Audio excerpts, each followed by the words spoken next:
Hey guys, what's going on? F1 here, and welcome back to Grim Dawn.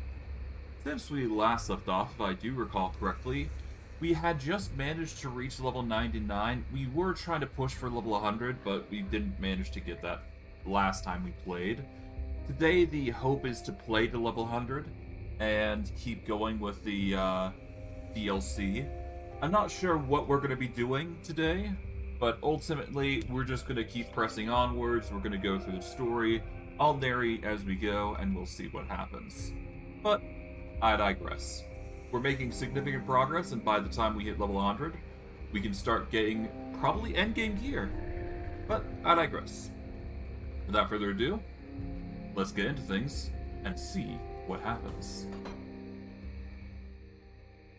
But yes, no, as of right now, we are one level away from level 100, which will mean that we are basically on the precipice of, well, quite literally achieving the maximum level that we need.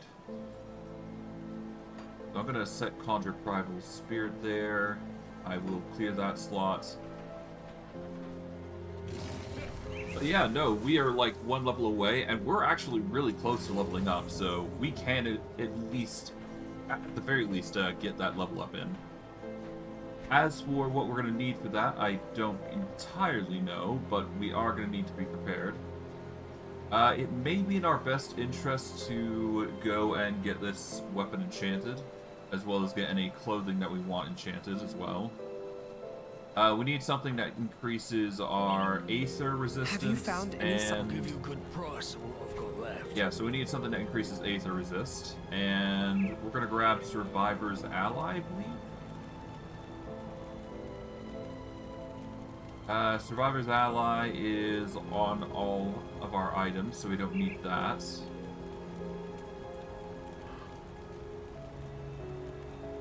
Poison and acid resistance, vitality resistance. We've already got vitality resistance up to 130%. The poison and acid resist would be pretty good, though. So we'll buy Mogdrogan's Touch, or at least one use of it. And I think here we can get ourselves the augment for weapons.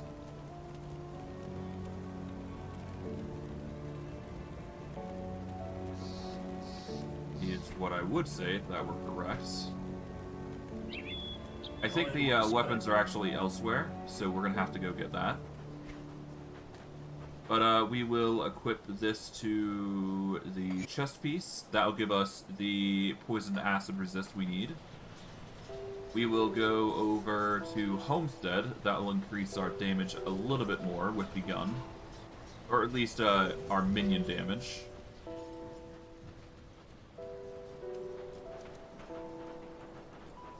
Summon a bit more minions here. That's going to get us to 11 minions, which is going to be really nice. I do believe we need to just go up here, and we should be good. See anything you like? Okay. Fire and lightning resist. Yeah, we're good on that. We need something with Aether resist, so we probably want to go over to... Okay, first let's buy this. Iron well spent. Yep, there we go. That is going to give us a 32 to all damage, 10 to health, and 6 to defensive ability for minions. That's going to be really good. And I guess we just need to go over to... Oh, wrong place. Well, either way, I'm going to have to go through here anyways. But we do not need to go there. We need to go over to... Where is it? Sorrow's Bastion, because I do believe the Death Sigil will allow us Aether Resist. So it is in our best interest to get that down, just so we have all of our resistances set up, because I know for a fact that we're going to need all the resistance we can get. But yeah, after we're done that, we are basically prepared for everything. So we just talk with the Keeper of Artifacts here. Let's see. Vitality and Aether resist, Vitality resist, and Cold resist. We just need the Vitality and Aether Resist. So we'll buy that. Dispel Ward Powder. That'll give us the Aether Resist that we need to get up to maximum. And the only other thing I really need is Physical Resist. And I'm doing the best I can there, so... For now, let's just augment our gloves here. There you go. And that is everything up to its maximum resistance, except for physical, which is much harder to level up than others. So I'm going to do a quick Google search, see if there's a way I can actually get more. Let's see.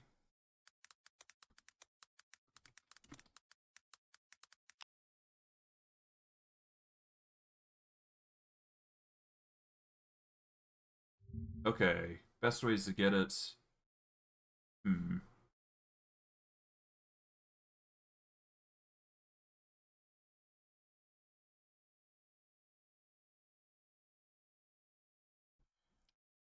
Put scaled hide components in your shoulder and leg armor. That'll give you 98% armor absorption. Okay.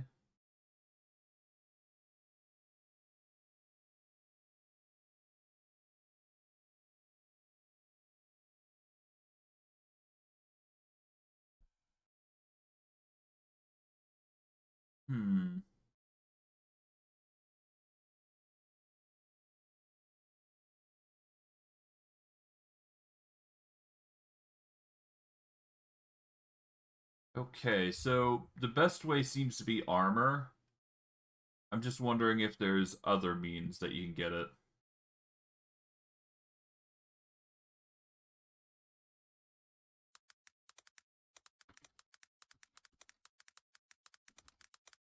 Let's see. Grim Dawn.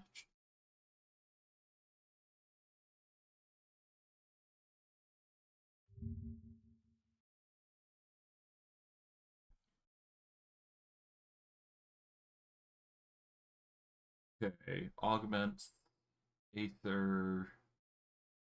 Okay, we're looking for physical resistance, so I'm just gonna look through that. Elemental resistance, ignore that. Fire, yeah, lightning, pierce, poison acid, stun, vitality.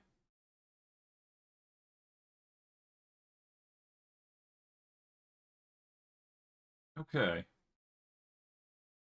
Yeah, there doesn't appear to be a very good number of physical resistance when it comes to components. So unfortunately, we have the maximum that we can get, unless, of course, we get some items that give us physical resist. Because that seems to be the only way that we're going to increase this number any higher. Not including everything that we've done thus far, of course. But so far, we've done pretty well with that regard, so that's good. But for where we go next, I guess we're going to go to the Cairn Docks. We still need to conquer the 15th Shard of the Shattered Realm, but we will worry about that later, because we are not currently in a situation where we're ready for that. Alright, but everything we've done thus far has gone pretty well, and by the time we are done for today, we'll probably be at 100. So let's just keep going.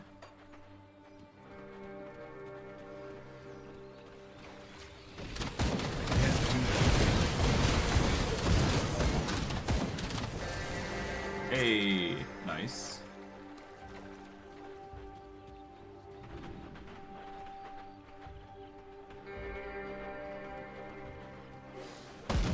Seems we're running into an oasis of sorts.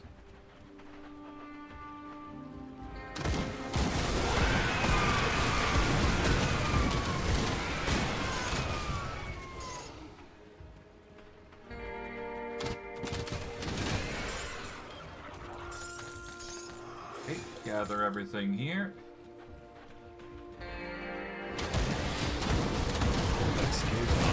And because of everything that we've prepared, our defenses are significantly more honed. Our minions aren't going to perish as easily, I don't think, because we equipped our weapon with a significant boost. Honestly, I think that was the biggest issue. We just didn't have the ethereal powder going for us. Skill's not ready. In which case, there you go. Like, if that was the issue, then it'd be no wonder why we're having trouble. We're missing out on like an additional 10% health boost, which would have helped healing significantly.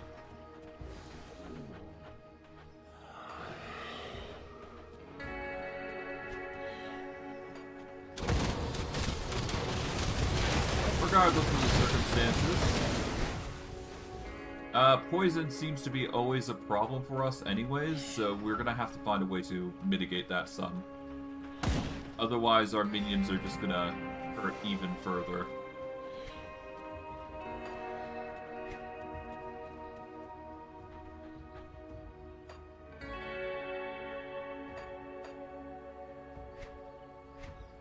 Okay. Not bad on the gathering part.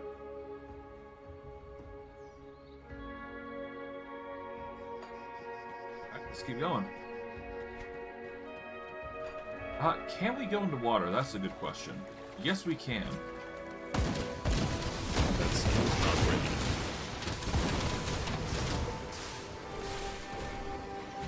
At least we don't have to worry too much about the water, but poison seems to be a big issue for us, so we're gonna have to worry about that as we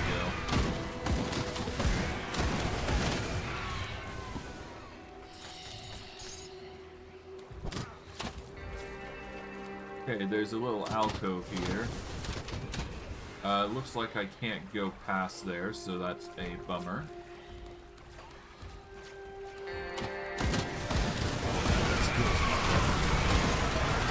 Okay.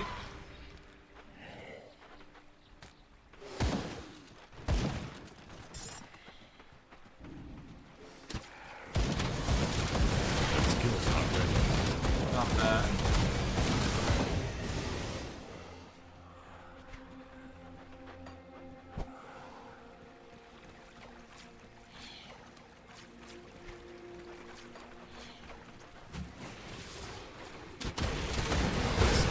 Overall, it's just a whole bunch of taking out of enemies. But overall, it's pretty easy to do.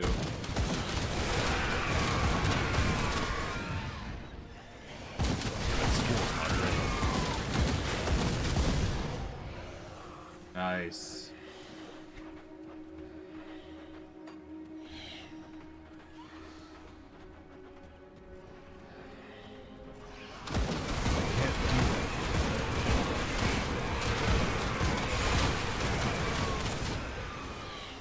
Okay, that's that collected and sorted.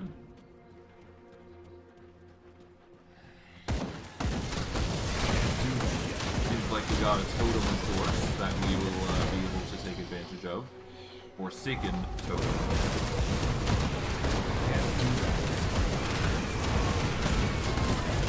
Nice.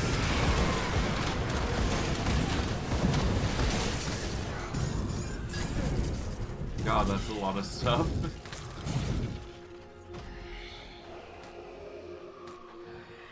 Go for some strikes, chill whisper vestments, Dawnbreaker's sledge.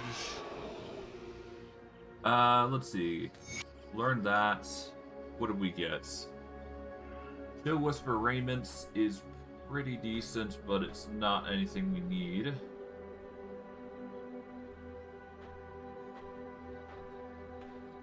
Mythical Corruptor. We don't need that set. And Dawnbreaker gear. Nothing we really need. Or nothing that really catches my eye, that is. I should probably go around and down. Oh, whoops. Accidentally misclicked off the game. Seems to be a... Yeah. We're seemingly fine, so... That skill's not ready. But yeah, no, we're hitting the 100 mark, I think. Well, almost. We're like really, like, just a few more kills close. does leave the question of what happens after you hit 100, though. I am mildly curious as to what happens. I guess we'll see what happens, really. Because that's all we can do. I guess I'll go down here, see what's what. That skill's not ready.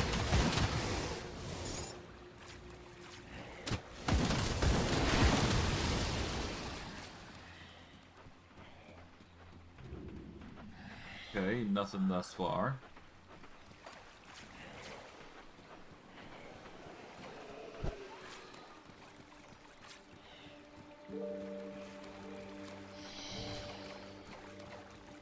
Can't go down here, see what's what.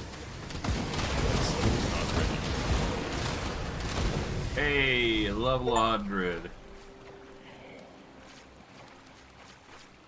Centennial Legend is our achievement for our troubles. We get one final skill point to invest literally anywhere. I guess the best place to put it would probably be Spectral Wrath, because that increases our physical reduces physical resistance and vitality resistance and aether resistance by a significant sum. I could reduce some points here and there in other skills. Most likely it's going to be through... It'll most likely be through Summon Briarthorn, bring that down to level 1. And then we can invest another point into Spectral Wrath, and then we got 2 extra points that we can put in somewhere. I'd have to sacrifice a few points here and there, depending on where I go. But ultimately, keep it cheap, and we should be fine.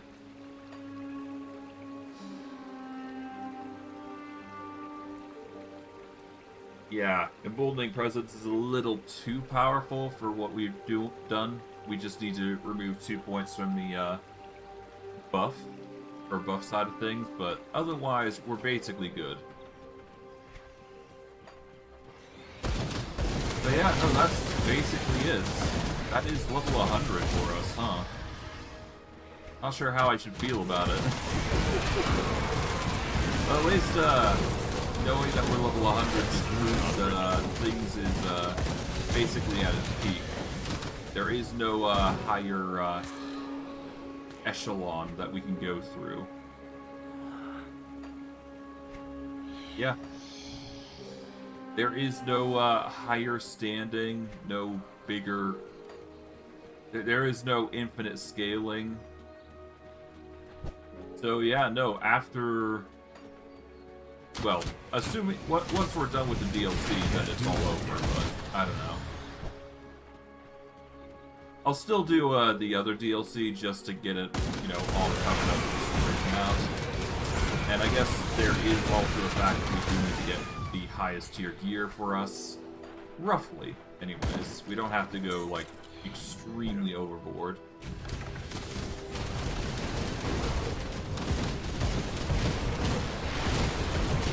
But I mean, yeah. Level 100.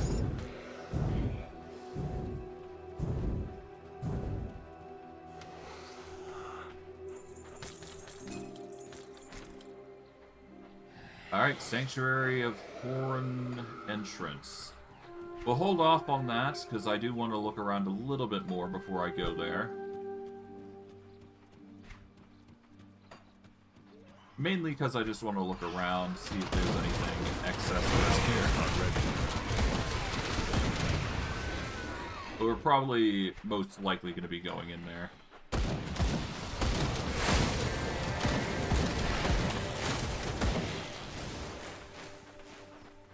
Yeah, there's a portal here. That's sort of why I wanted to go over here. But knowing the portal's there, that does give us a reason to go down into the depths here. But before we do, I just want to explore the map a little bit more. Basically just clear up areas and go there.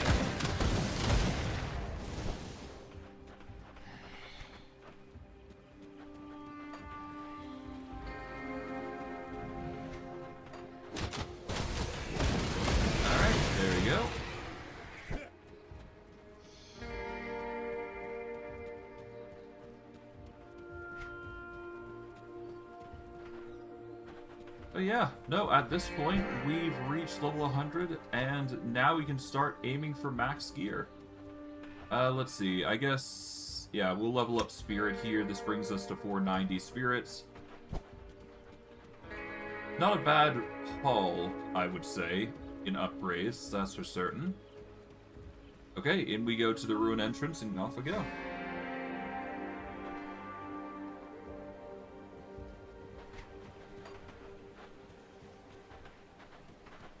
Okay.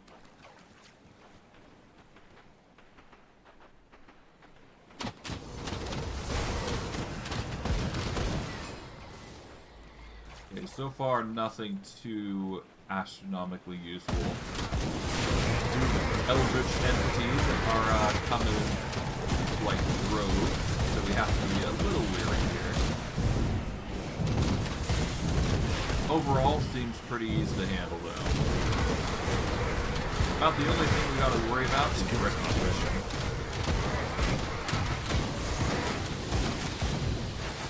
And of course, getting some resistance to poison, because that seems to be like the biggest issue for our pets.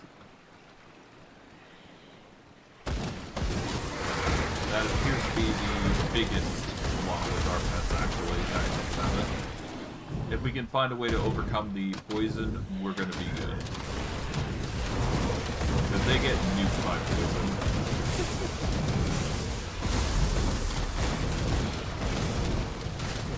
That skill's not ready.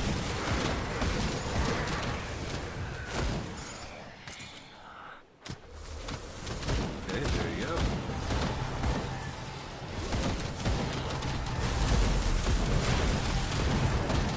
Can't do that yet.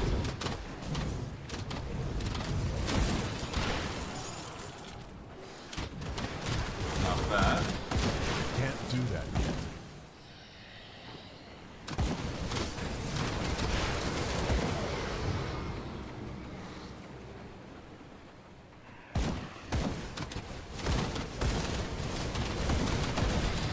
That skill's not ready. And let's start this.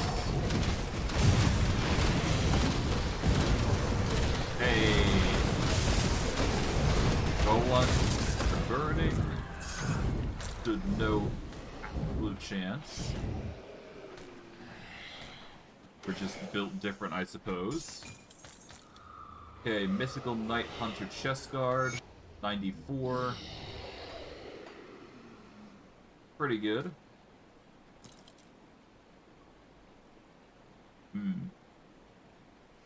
Yeah. Alright.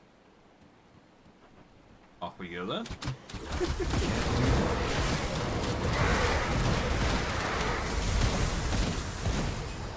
But yeah, no, we're gonna have to make an effort to grind out some high tier gear for ourselves. I'm not sure which gear we want to go for, but I think physical resistance above all else is gonna be our best interest. Above all else, that would be our main focus, I would assume. Can't do that.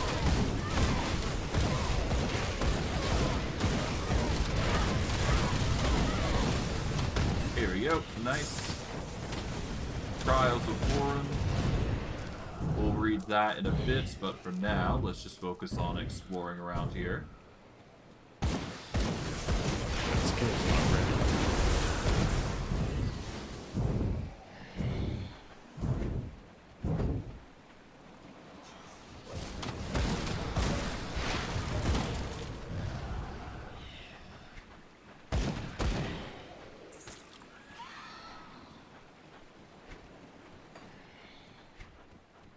Okay. So far, so good. That skill's not ready. Deal with the animated preserver here. Nice.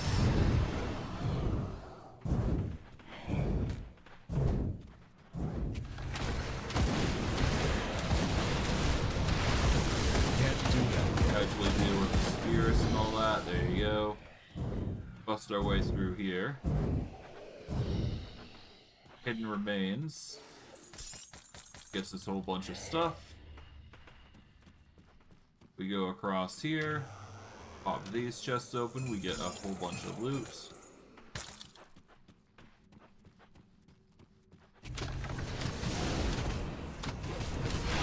Casually deal with the animated preserver.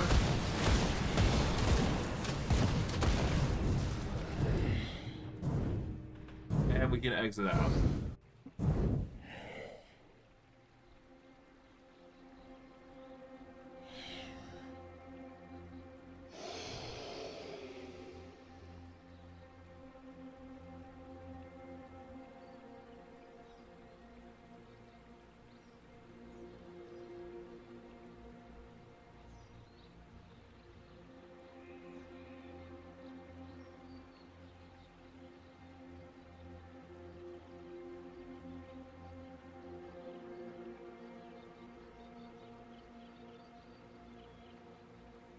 Okay, it seems like I'm gonna have a busy night, but that's to be expected.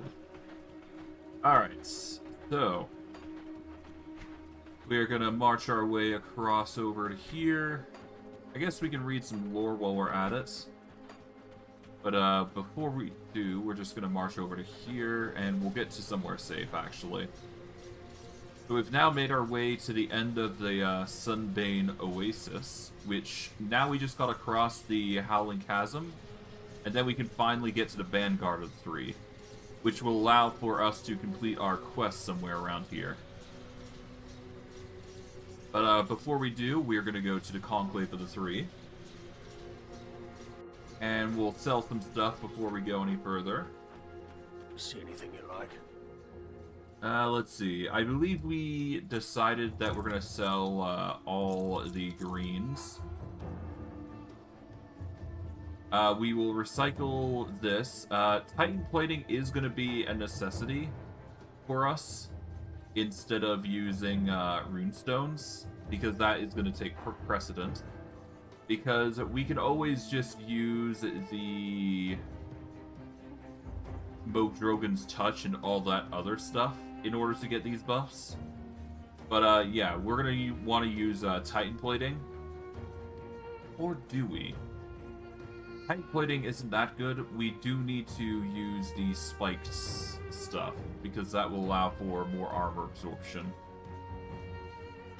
And considering we need to bring it up to 90 or so, yeah, we need to bring our armor absorption up to 90-ish%. Because that will allow us to block most of the attacks that come our way. But either way, we're going to sell everything that isn't a named object.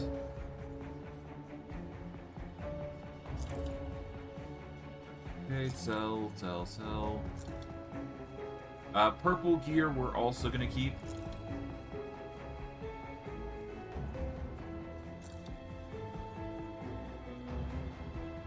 Yep, sell that. There you go. I guess we'll keep that because I do want to recycle that for armor plating. Oh, whoops. That's what I meant to do, not actually equip it.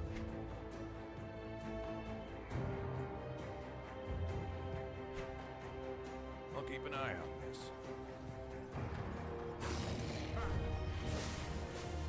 Yeah, I meant to sell See that. what's left of my wares. Put it to good use. I can't do that yet. There we go. Get our minions back.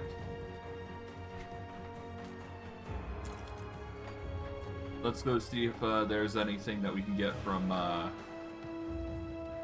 See the anything you like? Bismil followers here. We've got tier 2 stuff, but that's about it. Until we hit tier 3, there's not much we can purchase. Sandclaw? This will give us bleeding damage, as well as bleeding damage for pets, if we were to go that far. We could also get this, which gives us extra health and Aether Resist, but our pets get 8 health and 4 crit. Nothing too special.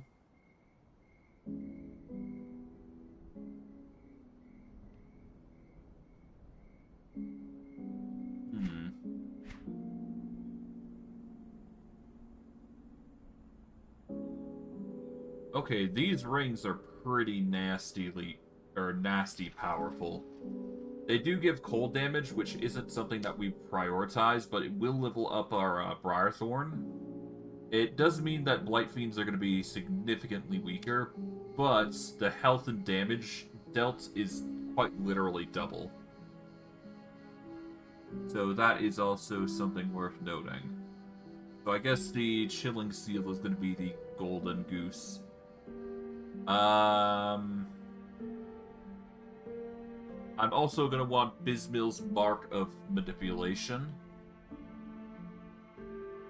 Well, maybe. Actually, no, the Wendigo Gaze of Caged Souls is arguably better. Which is weird to say. Yeah, no, the Wendigo Gaze of Caged Souls increases it way more than this. Which is weird to say. Greens just being built different is funny to me.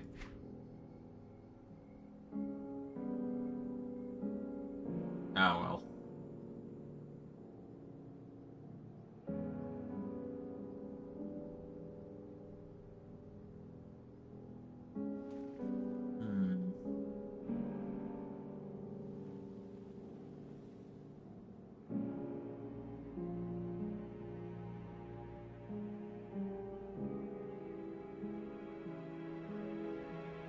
This would probably be a better, helm, wouldn't it?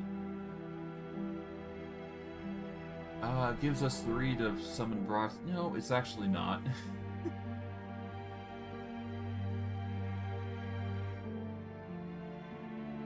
This mantelpiece is probably way better, though. Gives a ton of vitality and chaos resistance, increases the emboldening presence by a little bit. Yeah, this would be better. It gives more damage, more health, more bleed resist.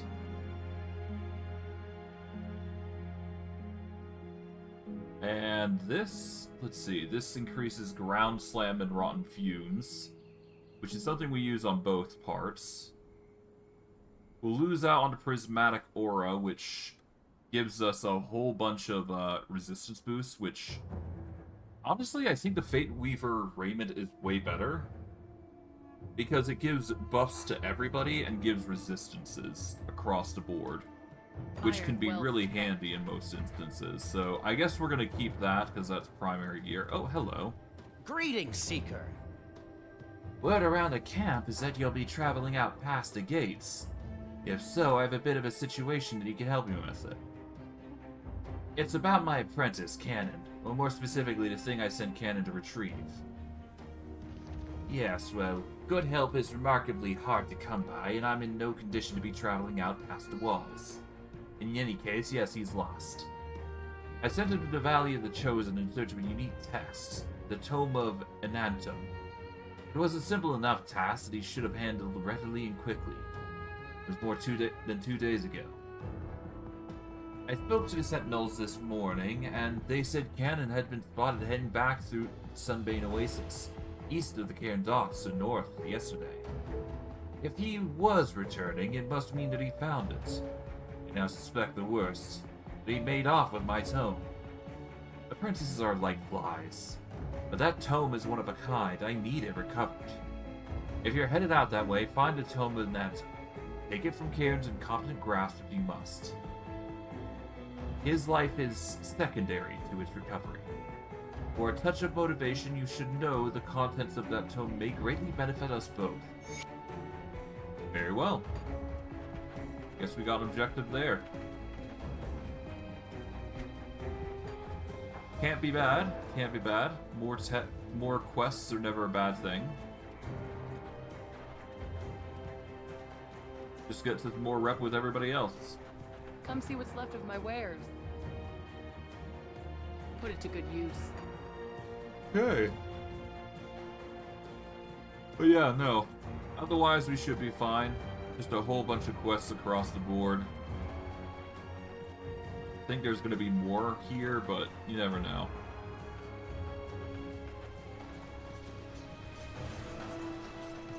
Okay, so... he went past the Cairn Docks to Sunbane Oasis, I guess? So I guess we're gonna need to go to Sunbane Oasis anyways, so there you go. What was it? Quest. Here we go.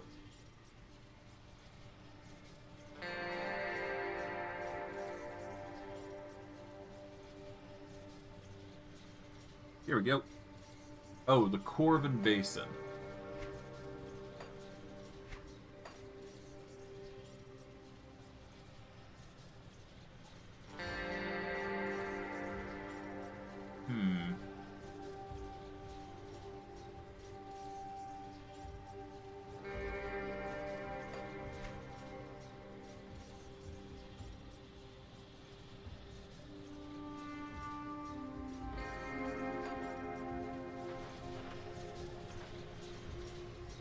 I guess we're gonna need to go to the Corvin Sands.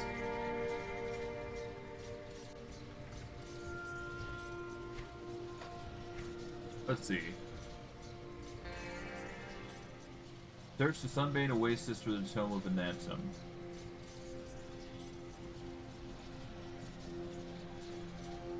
Okay, so we do need to go to the Sunbane Oasis, period. I would imagine he's in the catacombs here. Anything goes, really.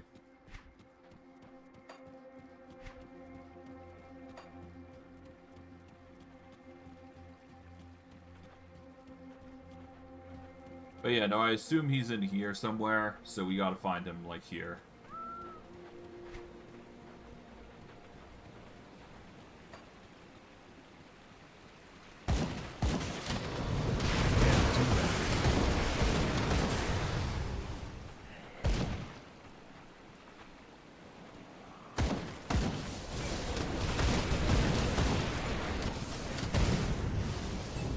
There we go.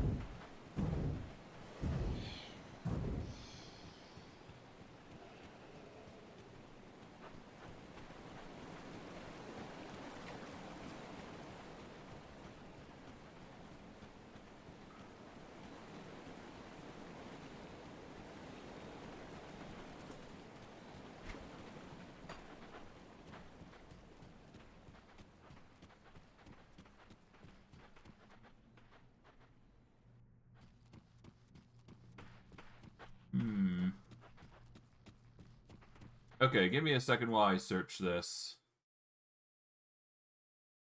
Let's see, what are we looking for? We're looking for the Tome of Anantum.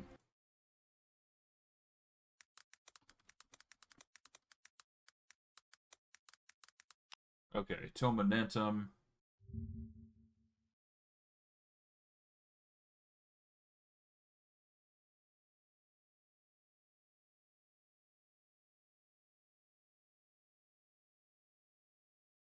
Okay, so it's around there. All right. All right, so it's it's literally down there. You can see the star. So what we need to do is we need to literally go up and around here. And then we've got ourselves the tome. But by doing this, we'll unlock a special thing that we've been waiting for this entire time. Take the tome, and we teleport right back to the Conclave.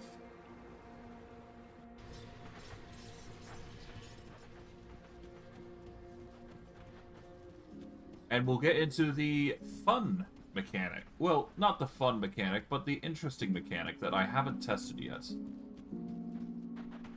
And that is, well... Greetings, Seeker. Have you returned with the Tome of Anantum? Yes, but Cannon didn't make it. I suppose that's no surprise.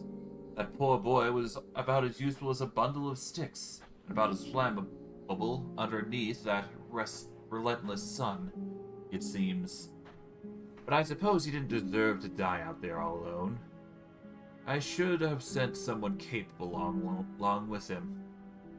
His efforts were not in vain, though. Now we have the Tome of Anantum. What does the tome do? Well, it doesn't do anything. It's a book. Huh. Patience, my friend. It's not what the book does, but what knowledge it contains that matters. You see, this tome describes the art of transmutation, a technique developed by the Corvin Basin, but lost when the nation crumbled underneath a god's boot. I've been searching for it my entire career. With the knowledge contained in this tome, I can use the magic imbued within objects attuned to the presence of others to alter their very nature. It's no petty illusion either, my friends, but the power to bend reality itself. I can test this technique on some of your equipment if you'd like, but you'll need to give me some time to decipher and study the texts within the tome. Fascinating. Alright, so yeah, now that that's being processed, we just need to give it time, and there you go. We've got ourselves set up for transmutation, which is going to be fun. With that, though, we can keep going.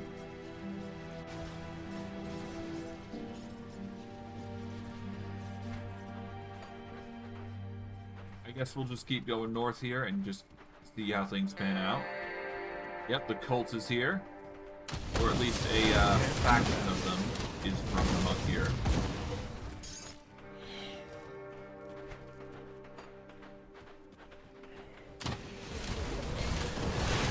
Can't do that yet. There we go.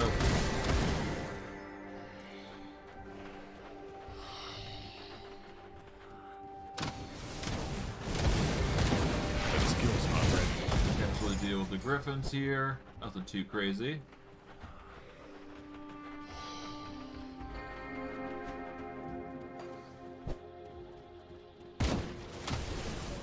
Nemia's letter to Yorin.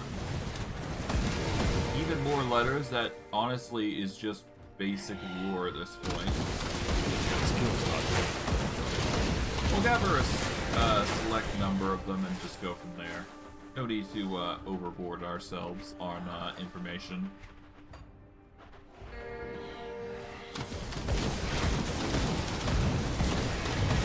Can't do that. There we go.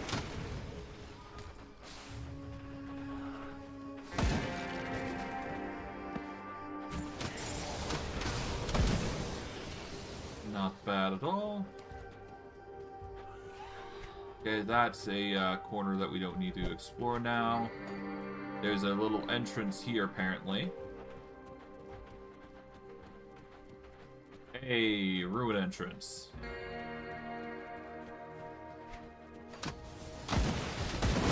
This should lead us to the encampment, I would imagine.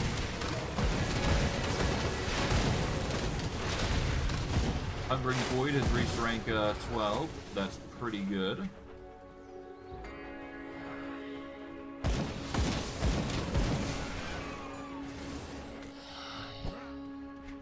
Okay, anything around here? Nope, not much. Human remains. Oh, hey. King of the Sands. Cool.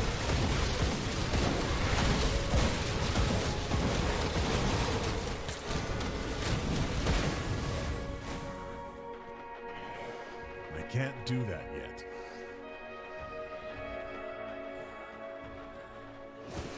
More minions in place. There you go.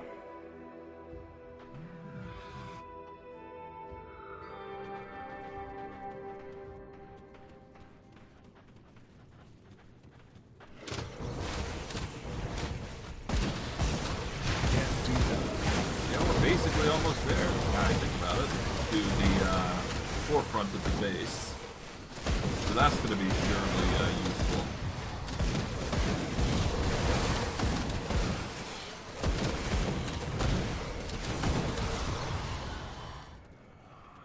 Okay.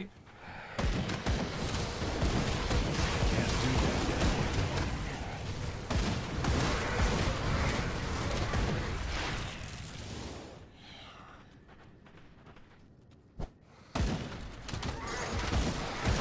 That skill's not ready. Not bad at all. There you go. Summon a few minions here.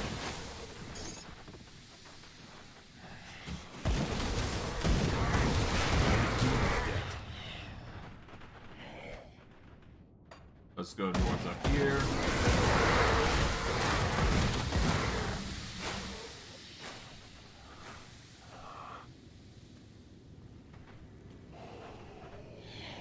drop this rock. There you go. Do really want to keep going though. Our guard. Distractions aside. Oh, hello.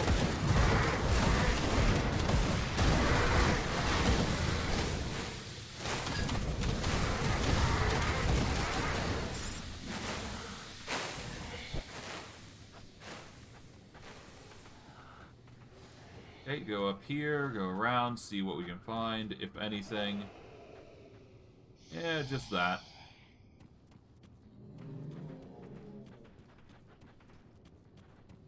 Is there anything over here? Feels like there is. Yeah.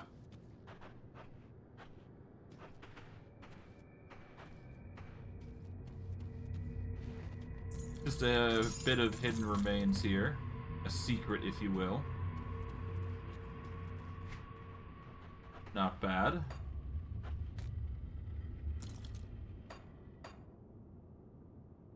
What do we get?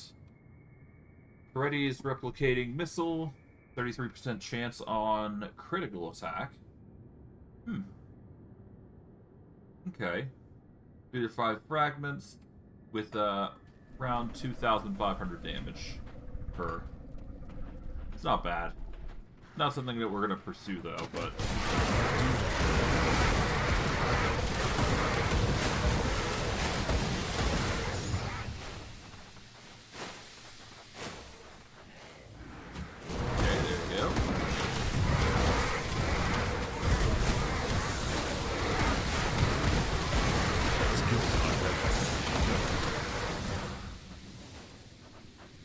Wait for the thing to burn away.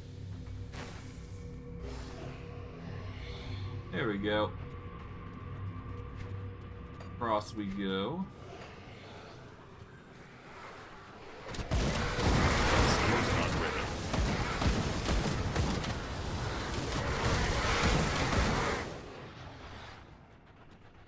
And that's the exit there from the looks of it. That's good.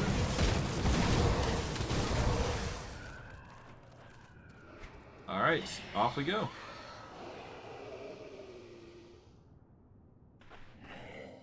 Basalt Crags. We are no longer in the Desert Blue region anymore, which is a good thing. Just getting tired of it. we need a change of pace, more greenery, if you will.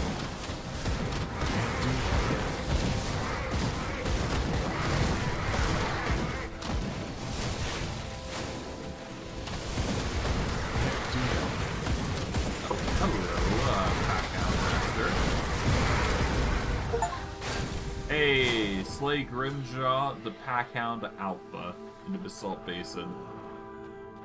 And we get the Deathwalker's Rest or whatever it is? Or, no, Deathwalker's Race.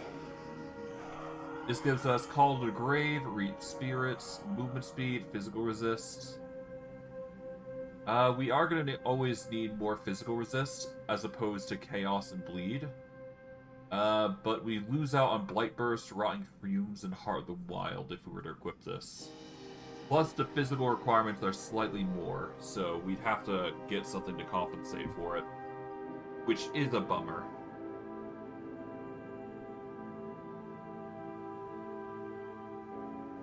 Although, looking at it, Fiend's Flesh compared to this, 100% chance of activating, 10-second skill charge, 10k damage absorption, protects against vitality and bleeding, 25% resistance to life reduction.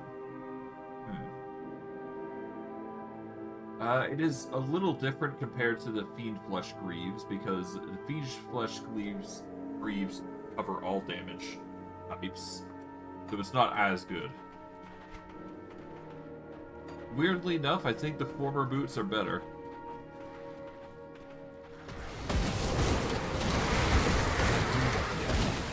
So we've all the same.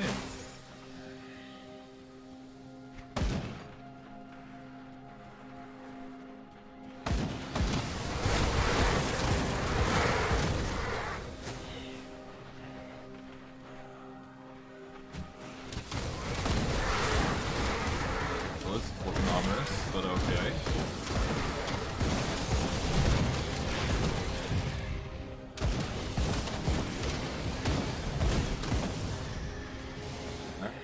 Jaren's travelogue. I think we can do some reading here. Why not?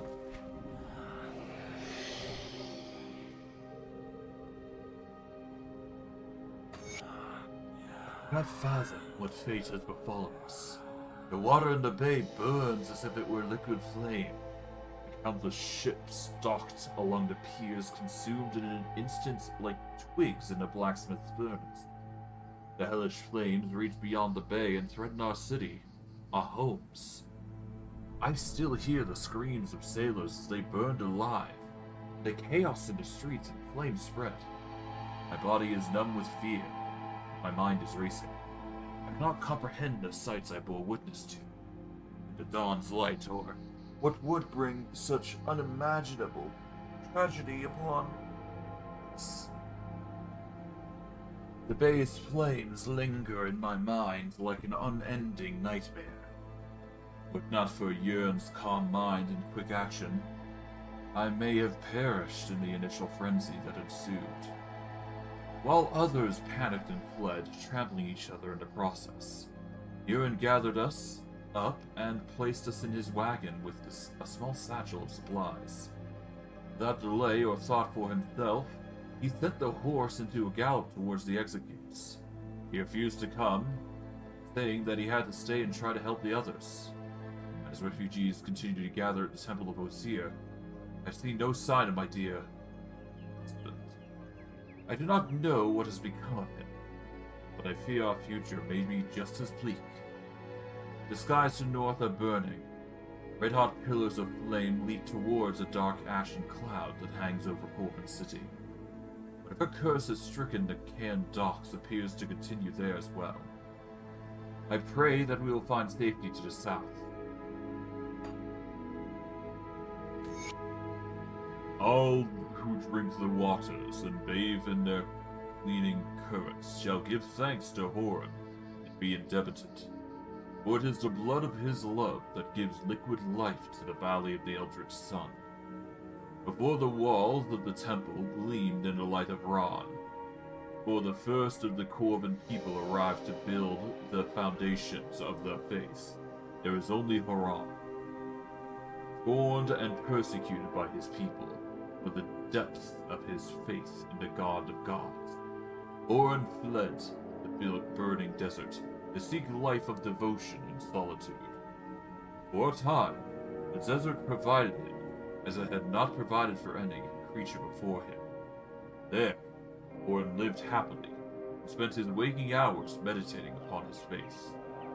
In time, as do all virile creatures, Horan grew lonely. So he prayed to our eldritch patron, pledging all he possessed for the pleasures of companionship. As the glow of a tep graced the burning sands, he fell ill, and through a cool night drew upon him. The heat of the day still burned in his skin. His god bade him sleep, and as he slept, a feverish vision overtook him. At daybreak, Horan awakened from his dream and set upon his quest. With his sole possession, Aneth, the goat which had given him the best of its years to run thick with milk for him, and whose offspring he had gorged himself upon. He marched deeper into the desert. The burning light of Ron weighed heavily on him that morning, and for 7 days hence he marched without food or rest. On the 5th day, Aneth, like many creatures before it, succumbed to the heat and could go no further. With waning strength, Horan carried the beast and cared for it until his body would serve him no more. Then, at the end of his journey, Horan collapsed and prayed to the Eldritch Sun for mercy. His god commanded he lay dead, Aneth, to slit the beast's neck and drain his blood upon the sands. And Horan did as his master asked. As the crimson waters of Aneth's life ran out upon the sand, it hissed and burned in the midday sun. From the pool of burning life there arose a woman. Aina, she was called, and she poured upon Horan the love for which he had so yearned. Together, Aina and Horan knew only ecstasy. At the time they were happy. Their love bore no fruit, and so they once again prayed to their god to sate their desires. Thusly, Yela was born, a child of such immense beauty that Ron and Tef became jealous of how the light of the sun and of the moon danced and sparkled in her eyes. Aina and Horan were happy once more. But there was a gift that was given, and a price that was yet to be paid. So the desert turned against them. Struggle and strife beset Enya and Horan, who aged and rotted at their touch. Water turned to sand, and they drank, and young Yalia fell ill to hunger. With nowhere to turn, Horan begged his god for mercy, and the Eldritch Son answered. But to save the life of Yalia, there was a price that needed to be paid. Horan once again did as his master bade him. He gathered up the blade which he had slain Anus. Then he stood there, hovering over the bed of Enya. Jagged and terrible blade raised above him. Horan's face faltered. He could not take the life of his love. Not even to save Yalia. Horan turned the blade upon himself and drew its claw-like edge across his throat. But it made no mark. Then, Yalia called out and clutched desperately at her neck, the red life seeping out between his fingers. Horan ran to her side, but it was too late. The warm blood flowed from her body and pooled the sand beneath his feet. From the pool of Enya's life, there was a burst of ceaseless spring, of cleansing water. The Eldritch Son had once again answered his prayers, but Horan's life was not his own to take. Horan bathed in Yalia in the water of the spring as she was healed. The lovely child would never forgive him for the death of her mother. As the cost for his greed, Horan was cursed with ceaseless life, such that he might remember the death of his beloved Yanya for all eternity, and so that one day he might hold Yalia in his arms, as she too drew her final breath. Such is the price of godhood. My dearest Yornum, we're nearing the end of our journey now. I can see the oasis in the distance calling to us like a great beacon in the sea of sand. It cannot come soon enough. Another day in the burning desert, and Yeisha may lose her mind. As it is, her spirit dwindles. She concerns herself with inevitability. She's been asking what it will happen once we reach the temple. What will come of her if she is chosen by the priests? I try to explain that it would be a great honor if she was chosen out of the young woman who make the journey this year. But she questions the necessity of it, asking why she should give herself to Horan. I try to offer reason, but I must admit, my faith falters. I do not have your strength. I see the same in the others who follow their daughters on the pilgrimage. Like me, I'm sure they remember the journey as young women, the anticipation and fear they felt.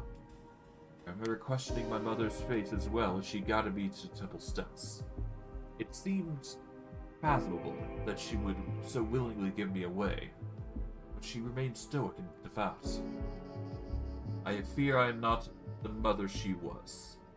How am I to leave my precious Lotus? How can I just give away Yasha if she is chosen? If only I could tell her how I truly feel. I could just embrace her and cry together, with one last time. But I know I cannot. I must remain strong for her. I know how important it is for us to give thanks to Horan, to pay tribute to all that he provides. My love. It's so terribly hard to see the beautiful young woman our precious Yeisha has become, and to imagine our life without her. I must now begin the final preparations as we approach the temple. I have mended the dress I wore on the pilgrimage and fitted it to Yeisha. She'll be the fourth of her name to wear it. Perhaps it will bring her luck. She will be so beautiful in it. Should she be chosen, I am certain Horan will be pleased. By the time you read this, the ceremony will be over and I shall be making my journey home. Forgive me, but I pray that I will not be making the trip alone. Yours always, Nate. We set out yesterday to make our way over to the Charred Rim and down into the valley below. It is a wild place, where towering basalt formations jut from the ground like bones of an ancient beast.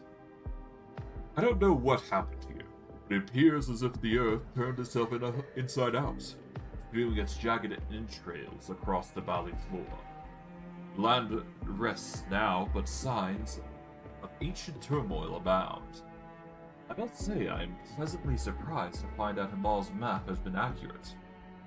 When he bought the old rag from a wandering junk peddler, and then tried to convince me to join his little treasure hunt, I was skeptical to say the least. After all, what kind of traveling trash merchant carries a genuine treasure map? Or a few measly iron bits, no less.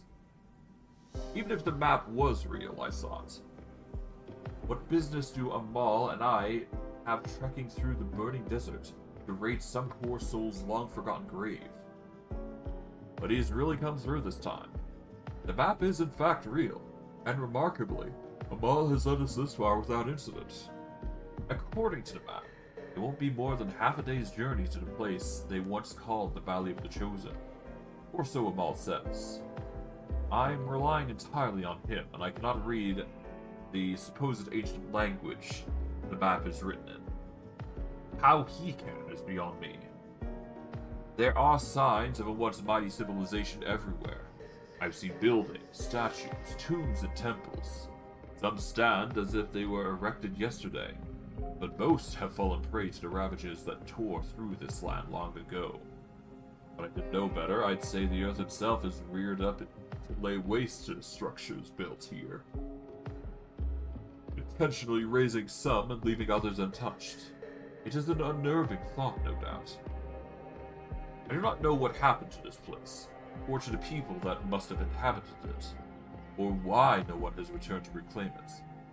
Maul tells me stories of cataclysmic events, the rotting hot blood of the earth pouring over the land, unnatural beasts risen to exact the vengeful punishments of a scorned god.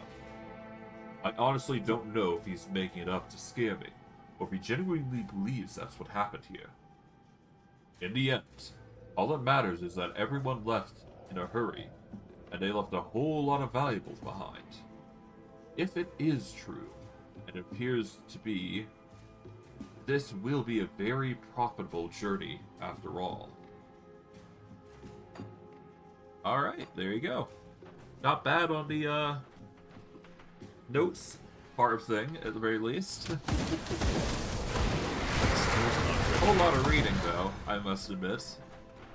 It doesn't help that I've got a bit of a cold going on, or building up, that is. But, hey, we've all either way. That skill's not ready. Okay, we'll leave those guys alone as we go across here.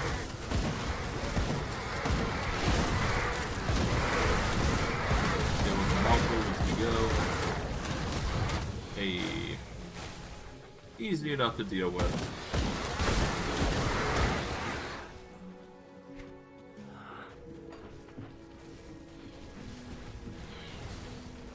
Oh, there's some monsters here. Oh, see what these guys are ready.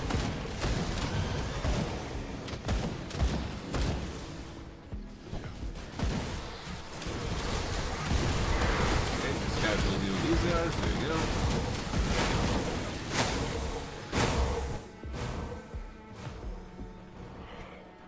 Okay, let's go up here, I suppose.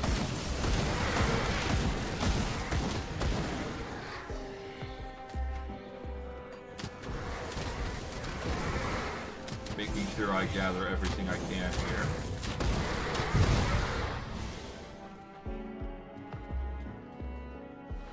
Oh, I can go up here. Cool. Secrets.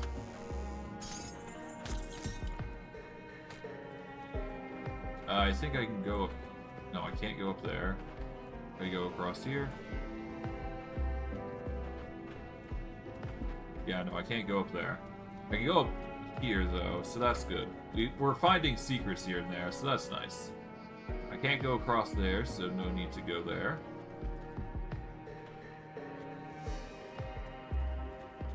Cult of Bismil.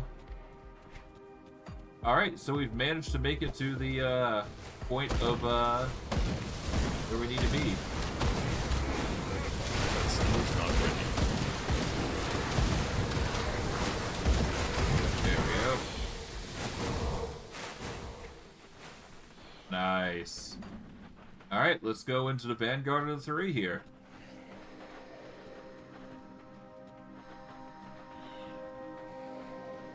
We finally made it over to the Vanguard. It is.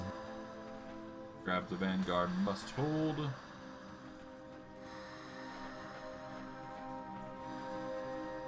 Alright, Priscilla. First, let's read this. Our efforts to the north have been met with increasing resistance. The fanatics have become aware of our activities and are attempting to push us back.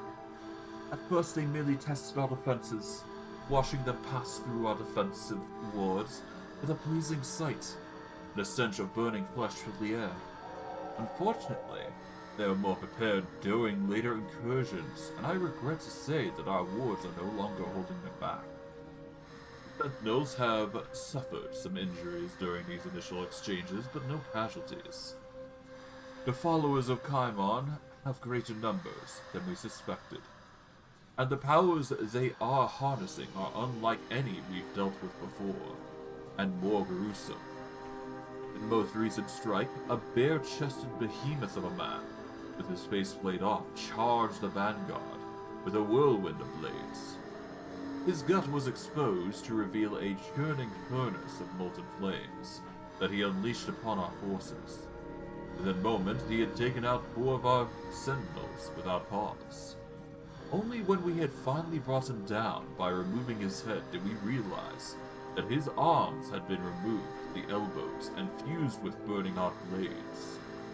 To our relief, when he fell, the other fanatics retreated. I dread to think what could happen if several such giants attacked us at once. I pray to Drieg that the time to strike is nearly upon us, and that the main force at the Conclave will meet us here. Without reinforcements, the Vanguard will not hold out much longer. Do not interpret this as hesitation.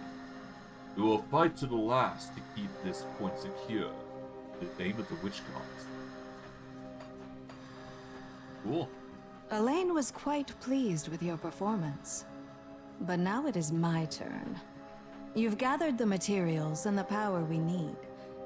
It is time for my favorite part. What is that? With the materials you've brought me, I have conjured what's known as the Gargan Key. It is an arcane device used by the people that lived here long ago. Its purpose? The summoning of eldritch creatures within the Temple of Atep. Travel north, seek out the temple, and find the altar within. There, the veil is thin, and your chances of success highest. Let nothing stand in your way. Not the primordial one's brainwashed fools. Not the temple's defenses. Activate the altar, and bind me a worthy minion. I shall do as you ask. Alright. We've got ourselves a plan. Of sort. Yes, traveler? What might I help you with? If it isn't the intrepid traveler, I've had my mind on you for some time now. Your exploits here and beyond have proven to be very favorable to the 3. Another vision has clouded my mind as of late, and I think you may be able to help me. What is it? I have peered into the veil, and what looked back was sheer malevolence. The being I speak of is known only as the Messenger, a humble servant of Korvac. Old tales would describe a fiery visage coming to people in their dreams, or in times of desperation, offering them salvation and solace from their lives' woes. It is the harbinger of Korvac's fiery wrath that bound the foolish Kaimon's chosen to the forgotten god's will. Oh. Why it has chosen to reveal itself now is unknown to me, but this is an opportunity we cannot pass up. Eliminating the messenger would be a critical blow to Korvac's forces. You must follow my vision to the place of mystery known as the Pit of Atonement. It is an active volcano within the ruins of Corvin City to the northwest, beyond the Inferno Waste. There, the messenger awaits us. Seek it out, destroy it. The evil fate demands it to be so. Okay then. I hear you've done some excellent work around here. Perhaps you could spare a moment to assist the interests of Bismil? I mean, I'm helping Bismil to begin with, so sure. The sacred web bring word of a peculiar gathering in the Valley of the Chosen. Korvac's zealots are up to something. There are whispers of an eldritch monstrosity that once imprisoned within the tomb of Adrith. I have a strong feeling that these fools are trying to release it. Scouts could confirm my concerns, but by then it may be too late. If these fanatics release it, they may even be able to bind it. I propose a different solution. We release it first. Now hear me out. If the creature truly exists, and has in fact been bound within the tomb for centuries, it will be weak when it first awakens. That will be our opportunity to strike and deny our enemy a resource. Within the tomb are 3 conduits set to bind the creature there. If they are broken, the beast will be unleashed. Find the tomb of Adrith in the Valley of the Chosen, in the Infernal Wastes to the northwest. Destroy the conduits, release the beast, and slay it before the enemy has a chance to claim it. And why not bind it for ourselves? A possibility, but we do not know the nature of this creature or its weakness. If it is bound here and now, Corvin minions might seek it, and it is undoubtedly one served the interest of the Forgotten God. We cannot risk them getting into it first and claiming it for their own. Oh, very well. I shall eliminate it. A shame we can't bind it, but that's just how it goes. Cult supplier, let's Give you see. a good price What do you for got? I've got left. We will sell the greens. We keep the purples, obviously, because those will be useful for us later.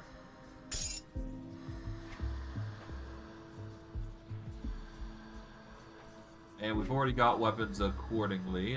Any armor that we could use? Not really. Not that anything that would interest me anyways.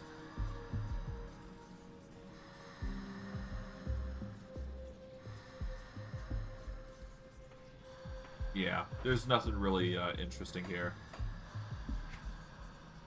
I suppose I could grab, like, materials, but that's about it. And even then, I'd probably not need it.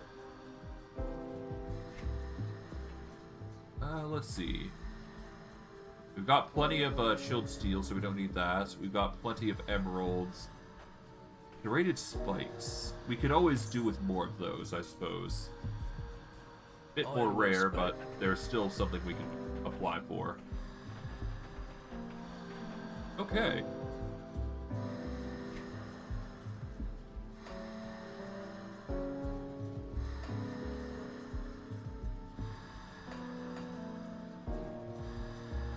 It's a shame you can't minimize some of these quests, so that way you don't have to see them, but alas.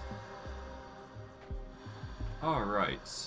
I'm gonna take a small 5-minute break. I just need to, you know, I'm feeling a little under the weather, so I'm just gonna take 5 minutes to collect myself, and I'll be right back.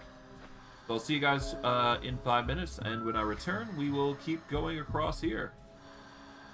See you guys in a bit.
Alright, I am back. I'll be honest, I'm currently feeling like really under the weather. So here's what I'm gonna do. I'm gonna call stream for today. I know I haven't been streaming for a lot of time, but I will return tomorrow at some point. Finish off this stream. If I have time, I'll do another stream, but we'll have to see. But I'm feeling really under the weather right now, and I just need to take a sit down and rest. So I will see you guys tomorrow sometime. If I'm feeling a bit better after a few hours, then I'll come back, but we'll have to see. I digress. I will see you guys then, and I will see you guys in however long it takes. See you guys. I hope you guys enjoyed all the same. Hey guys, it's been a while. So I honestly don't know how long I was gone for. I think I was gone for like at least a week or two. I apologize. A lot has happened since last I was playing Grim Dawn. I'm not gonna go into an intro or anything like that. I'm just gonna stream for like, I don't know, an hour and 30. And then I'll probably stream another game. So, yeah. I don't know what the hell... I don't know what to say, really. A lot has happened. First and foremost, I should probably explain, as I start up the game. So, ever since I closed stream, a lot of life stuff has been happening. First and foremost, I've managed to pass driving lessons, so that's something. Christmas has been very busy, as expected, so I've got a lot of stuff going on there.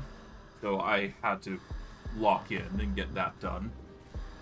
Following that, I was just feeling very unwell from streaming. Less so of the streaming itself, and more so because I have a medical issue, where I have an iron deficiency. At least that's what I think is going on.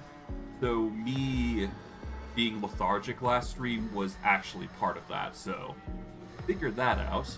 So apparently I have issues with that, so I need to both eat more liver and have more iron tablets on hand, so I don't, crash out. But overall, it's been very busy, very exhausting, and it was a lot. So I apologize, I'm now back, I'm ready to go. So yeah, let's go for an hour and 30, and I'll swap over to another game. So yeah, I hope you guys look forward to what's going on, and let's see where we were at. So if I recall correctly, we were at the Vanguard of 3, yeah, which, I mean, it's pretty obvious, if we couldn't tell. I guess what we need to do is we just need to keep going this way, and we should be able to find more quests as we're going along. Yeah. Let's just summon some minions. I do believe that is a gimmick with our character here. Can't do that yet. Yeah, no, it's been a while, so I'm just trying to recall what is good for us and what isn't. More minions. Right-click his totem, so that'll give us plenty of healing. But ultimately, we are at the peak of our power. We just need to get the gear appropriate for it. We do have issues with poison, it seems, so we will have to find a solution to that problem. We can't really do much beyond that point, so we're just kind of winging it at this point. Alright. I'm going to quickly reduce the sound by a little bit to a negative 4 decibel. That should at least make it a little bit more quiet, so that way you guys can hear me. I hope it's a little bit more quiet than it is. But I guess we'll see, won't we? Yeah, no, aside from like the sounds of the attacking, which I guess I could actually quickly change here. Let's see, audio, sound FSX, or FX rather. Yeah, let's lower that a little bit.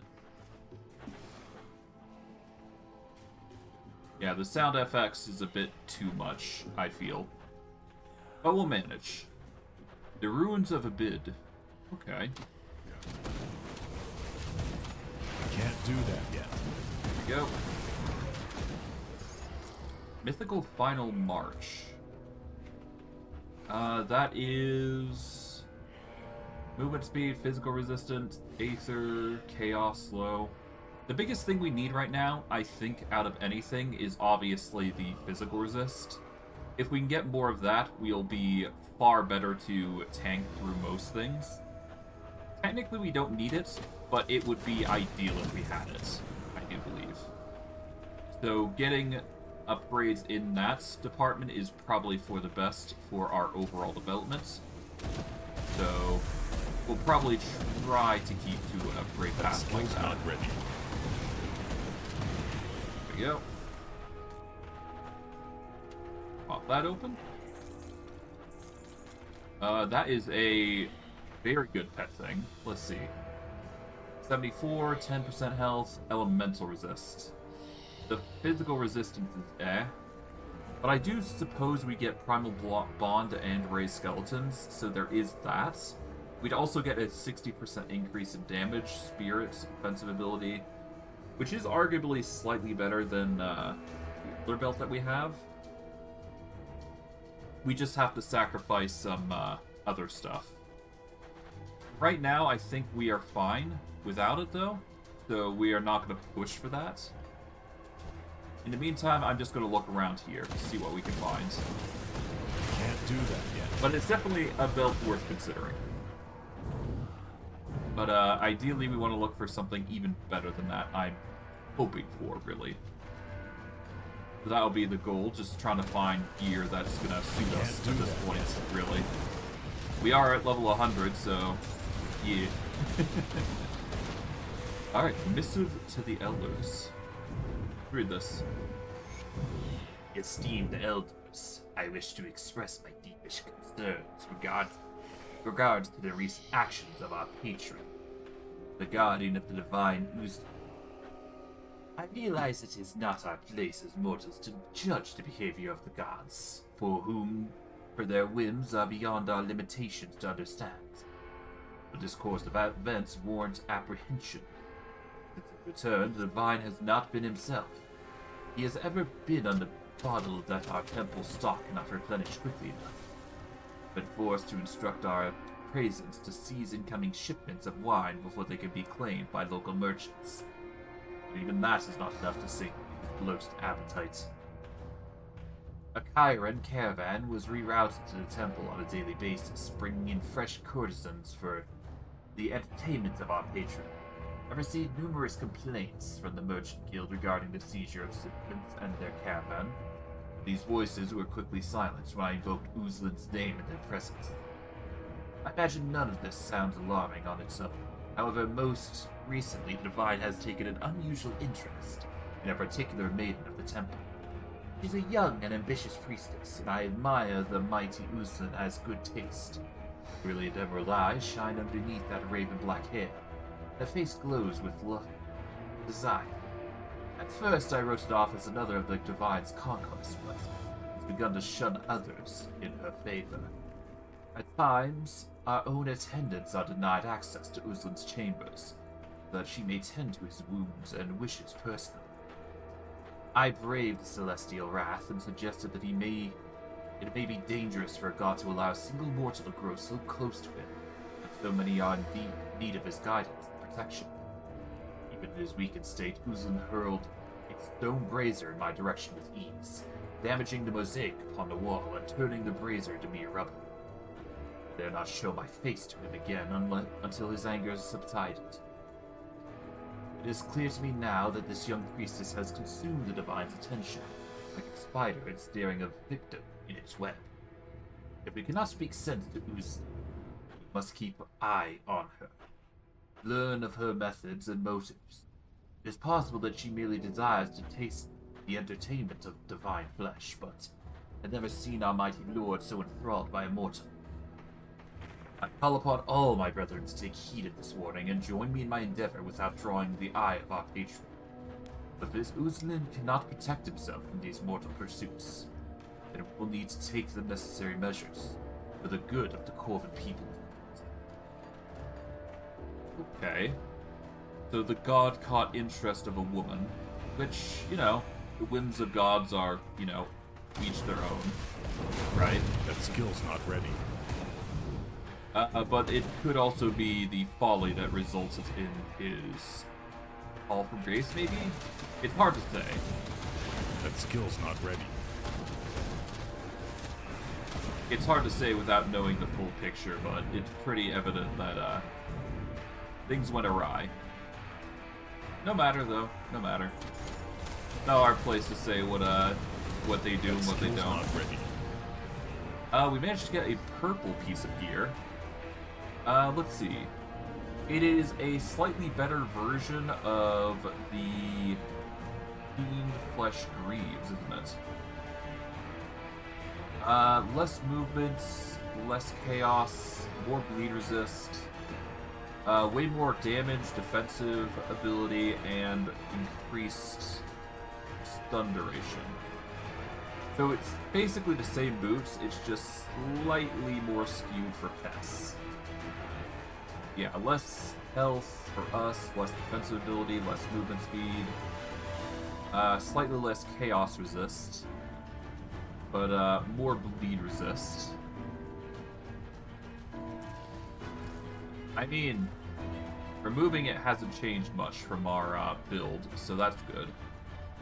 The Markabo Drogon is only good for movement speed, which is fine, so I guess we can just swap these out. The more damage for our pets is arguably better in this case, so we'll keep to that, I'd say. Yeah, so we'll keep with the new boots here. We can just recycle the other ones and then we'll go from there. At least that is the plan, of course. From there, I guess we'll explore around, see what we can find. We can slip through here, try and get through the enemies here. Not much in the way of dangers, I do imagine. Yep, things are looking quite nice and dandy. Destroy some miscellaneous stuff. New enemies here, nothing too crazy.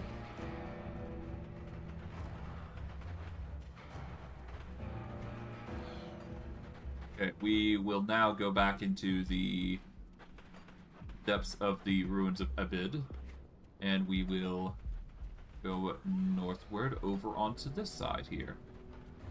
I just want to make sure I'm exploring quite literally everything, just to be safe. I don't need to do that, do it this thoroughly, but I've gotten used to doing it this thoroughly, so it's fine. If anything, I should be doing it in dungeons, but alas, we do what we can.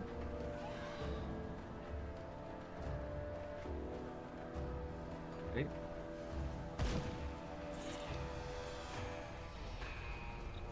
I guess... Oh, hello. A secret.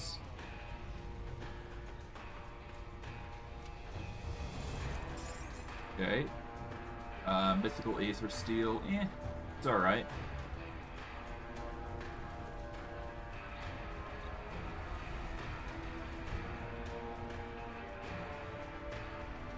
Overall, the games are worth it thus far.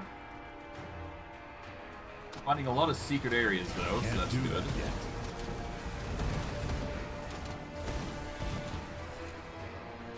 Open pauldrons.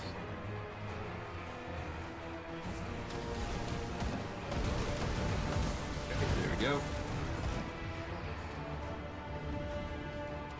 Another secret chest with a siege breaker.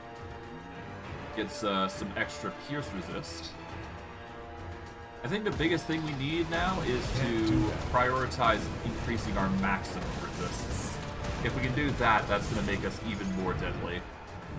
And if we get enough of it, we should be able to just be immune to literally everything. If we do it right, of course. To do that, though, we're going to need to get a lot more stuff, though. Take some time and effort to get that, but it's fine.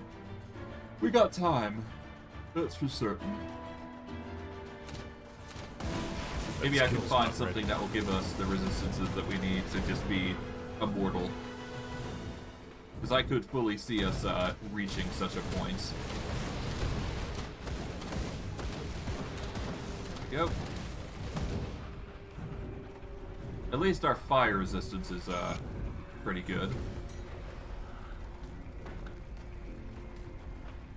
Okay. That's over there.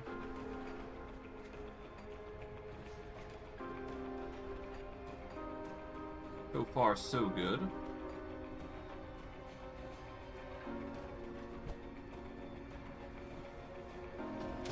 That skill's Alright, not ready. so we've managed to find the tomb entrance here, so that's another thing that we'll have to explore in due time.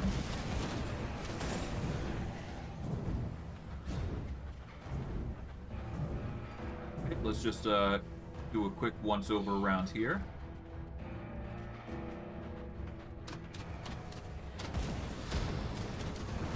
So far, so good. Just a few enemies here, nothing too crazy. Alright, let's back up.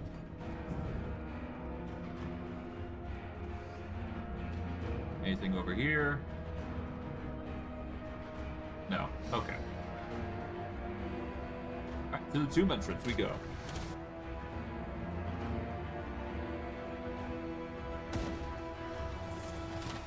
Can't do that yet. Alright, let's just summon some minions here. And just slowly whittle down the undead that are roaming around these halls. Shouldn't be too hard to do, all things considering. Can't do that yet.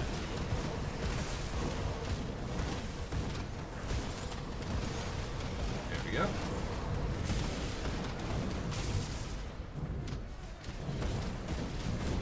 That skill's not ready. Nice.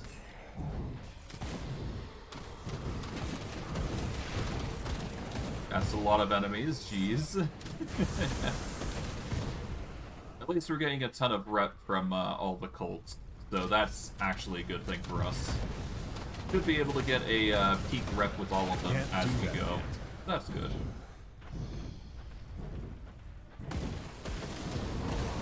There we go. Just make sure I'm careful with it. Okay, we are going to set up a portal here, just to be safe. I don't necessarily need to set up the portal, but it's a good safety measure to have, just in case.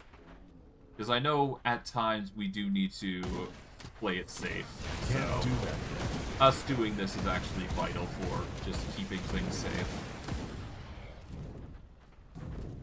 Alright. Alright. Slowly whittle down these guys. Overall, easy enough to do. Can't do that yet.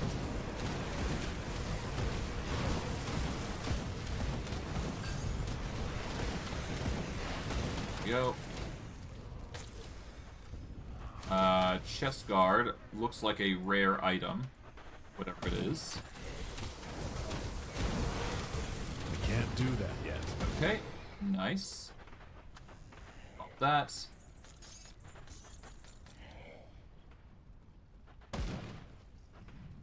We'll leave those guys alone for a moment while I explore around here. Okay, now we go down to this area. That skill's not ready. Casually just destroy everybody here. There we go. Nice. That leaves us with another entrance that we can go to, but before we do, I do want to explore this side passage here. May as well just clear every single enemy that we can while we're at it. Never hurts to do.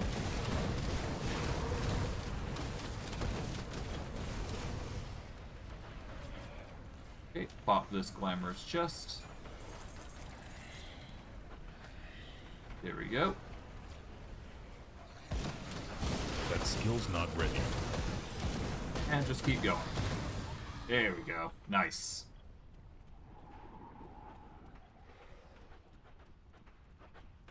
Alright, and with that, go into the glamorous chest here, grab what iron bits we can, and off we go. Oh, interesting. Bone Harvest, Devouring Swarm, Drain Essence. That's a pretty good weapon. Has a ton of vitality damage to boost, but ideally we want something that's gonna bolster our pets anyways, so this isn't really the way to go. So yeah, no, the Mythical Spirit Cannon is just literally the best weapon for us, for our build. Because it's literally just built for Shaman Necromancers. Ah well, we ball all the same. Oh, hello. 3 bosses all the same. I can't do that yet. Okay, we fight 3 bosses in one. Okay, lovely. There you go, that's 1. I can't do that yet. That's 2 bosses. And now for the 3rd. Oh god. Nearly died there. Got the 3rd. Some mooks. Resummon. Mythical Tempest of the Void. Well, we somehow survived that.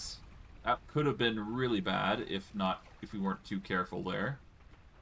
We'll just double check around here. Okay, that's the exit most likely. Pop this open.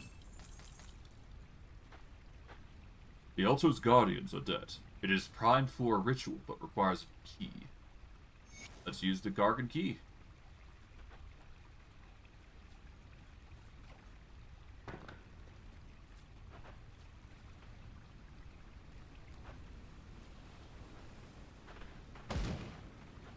Alright.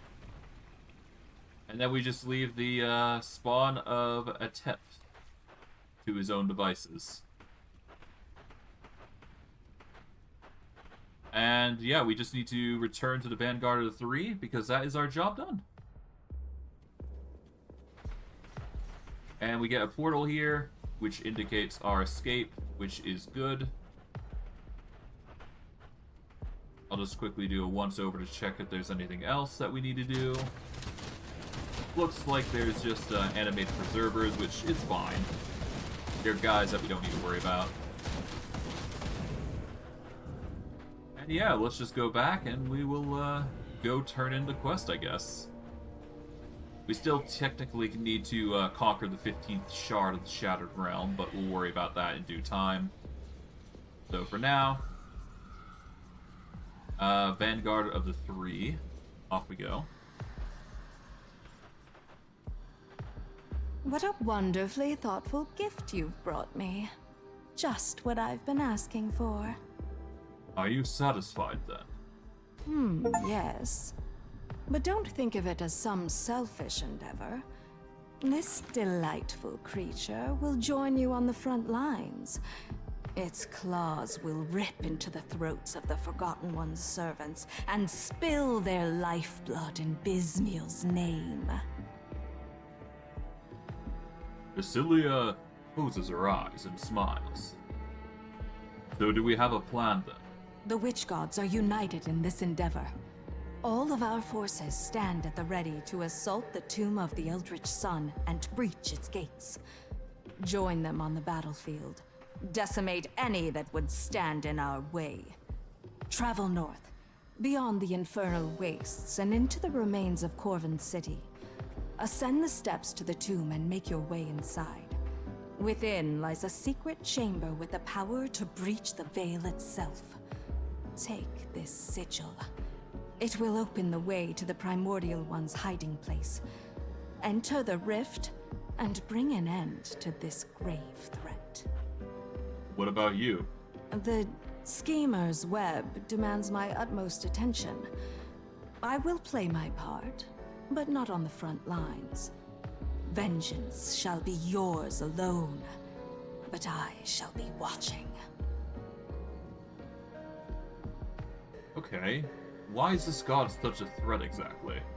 You have no doubt seen the devastation wrought by his rage. The smoldering ruins, the very earth ripped apart in molten agony. Imagine what he would do if he were free of that tomb. Bismiel's web would be a sad affair, with no one left alive to exact her will. And what of the witch gods? We could use their aid. Do not presume to know better than Bismiel where she is needed. You have your part to play, and the gods have theirs. Very well, very well. I'm ready to lead the assault. I guess we'll see how things pan out. Hopefully for the better.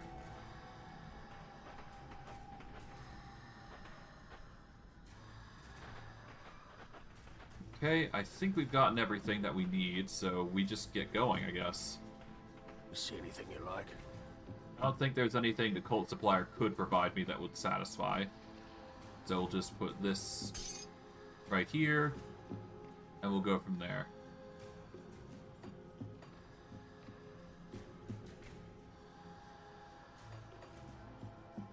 Okay, do I need anything to swap into? Not really. Put it to good I'll just use. keep my items, because I'm satisfied with them right now. And I guess we're just going through. Enclave of the Three, Tomb of the Heretic, Lost Oasis. Alright, let's just go. Let's get going. No reason to hesitate.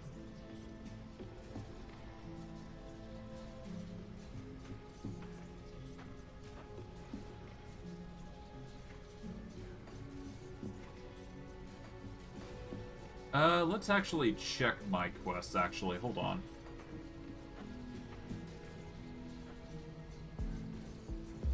Okay,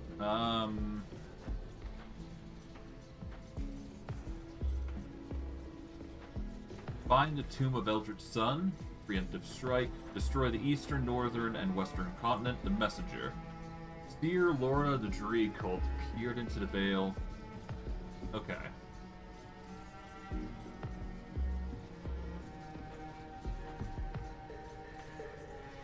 Follow Larna's vision to a place called the Pit of Atonement, an active volcano within the ruins of Corvin City, northwest of the Infernal Wastes.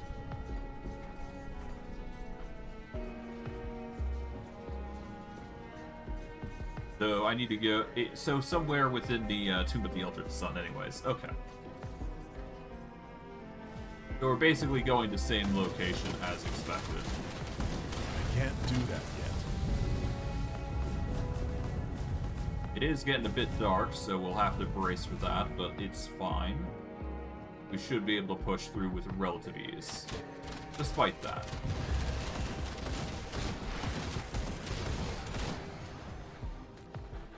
Okay. Guess I can go down here, see what's what.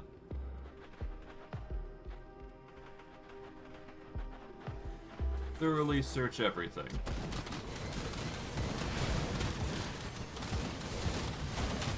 We are.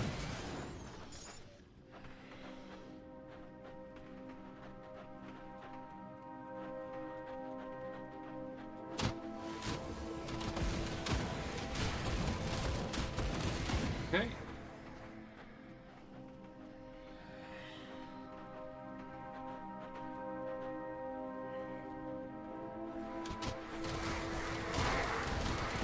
That skill's not ready.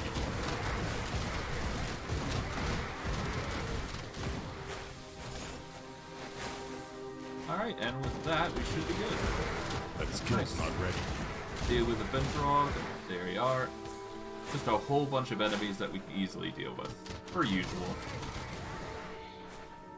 Or at least we got a whole bunch of healing to come That up skill's with, so not that's ready. good.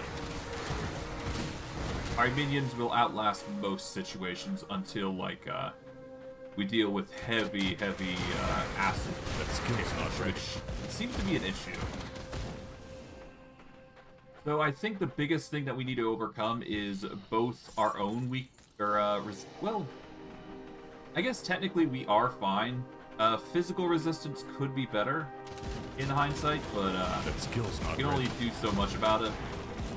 So if we can find a way to increase our own physical resistance while also increasing the minions' poison resist, That would be the biggest change for us that would do the most good for us, I feel. So it's really just a question of whether we can increase the resistances of our minions at this point. Just a little bit, just to be more tanky, if anything. There we go.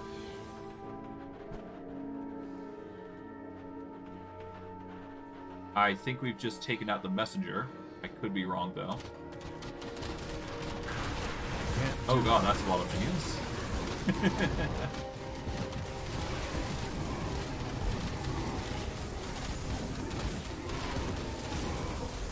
Not bad, we took him out.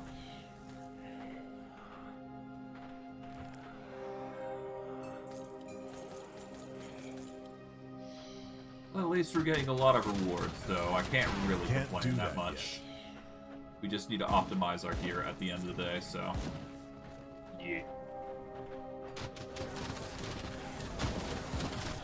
Warback's Chosen is trying to resist.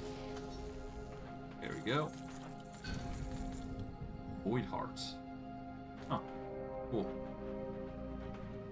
Alright, let's go down. Warback's That skill's not ready. Chosen is actually... hold on. That's concerning. They seem to be working with ominous beings. Huh. Okay. Warback's champions. I'm sorry. God.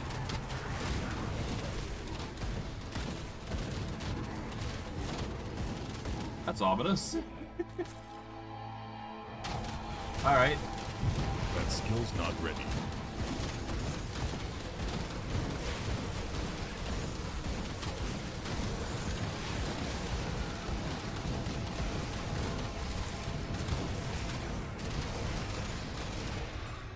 Okay, well, we dealt with that. We get a whole bunch of loot. Can't complain about that. So far, so good. Curse of the Void. Vitality, Chaos Resist, Chaos Damage. Yeah.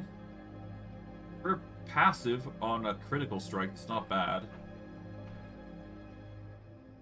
Reduction to enemy health. Jesus, that's insane. Okay. Yeah. We don't need it, though.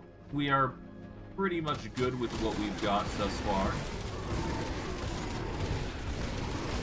It's pretty evident what I'm going for anyways, so it's no need to restructure what's working well for us after all.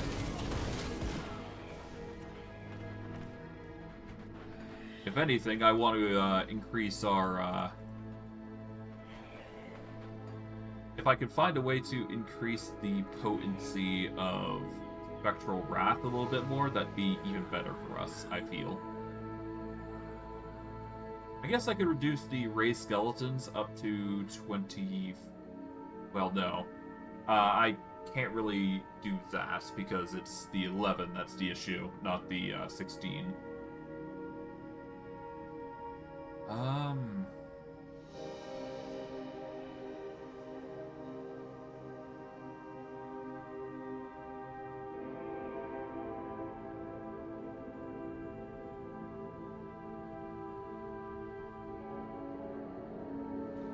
What would be a good point to remove? I could just straight up get rid of Ground Slam. I don't need it.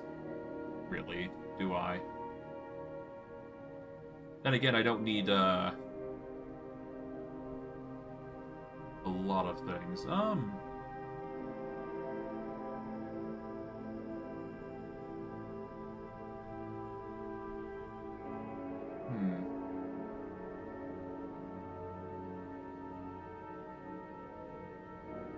If I get rid of 1 point in Briarthorn, that actually be the best. Because we don't need multiple points in Briarthorn to get the job done. So, reduce that by 1, increase Spectral Wrath by 1, that'll bring us up to an 8, which will increase, it'll decrease the enemy's physical resistance by minus 2%, which is insane. And thus making, enemies even more vulnerable. That skill's not ready. So it only just stacks there, which can be an insane level of potency. And if we can increase that even further, oh god, things just get out of control. That skill's not ready. Just torn between going melee and ranged. Like, that's the only issue that we seem to be running into multiple times over. If I can find a way to mingle between the two, that'd probably be the best, but eh. It's the only issue that seems to be the core of our build's issue. Although at this point, I think I can get rid of the ranged weapon, because we don't need, like, 2 points in both for all our stats at this point, I think. The most important would be physical resistance at this point, or literally anything that increases our maximum. Or better yet, even increasing the pet stats in general is a better option for our future growth. Because the stronger our pets are, the better. Can't do that yet. Summon some more minions here. There we go.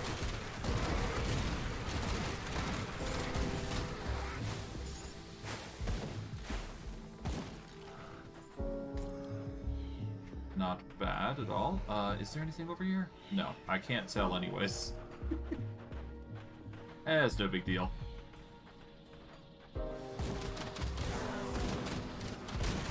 Okay, there we go. Summon more moops.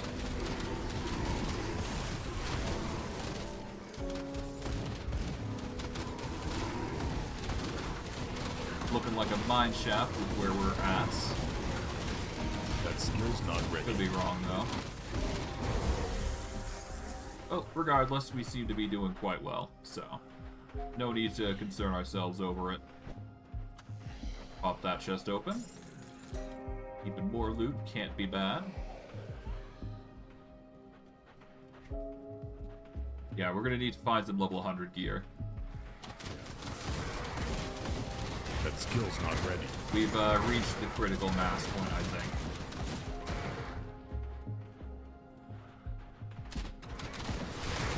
I guess I could do a quick Google search to see what gear might be viable for us.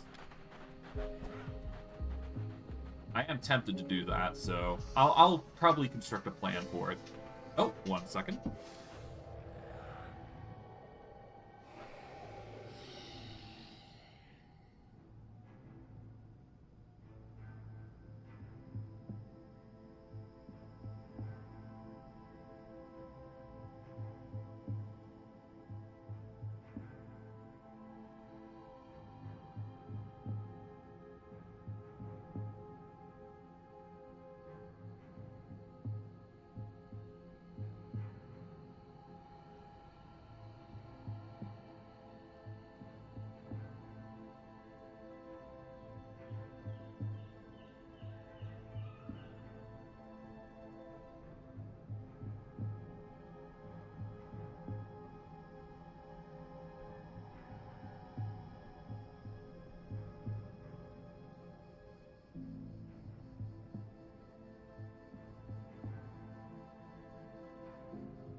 Alright, I am back. Let's get back into things.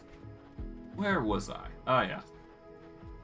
We were heading over to this area, I do believe. And, yep, that's a dead end. Alright, we've explored the majority of the basalt crags, so now we just need to go up here. Pretty simple stuff if you think about it. Alright.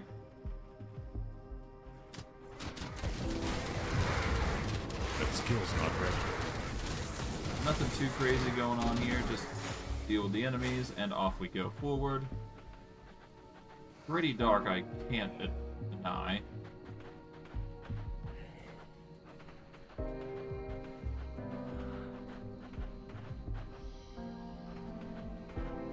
1 second.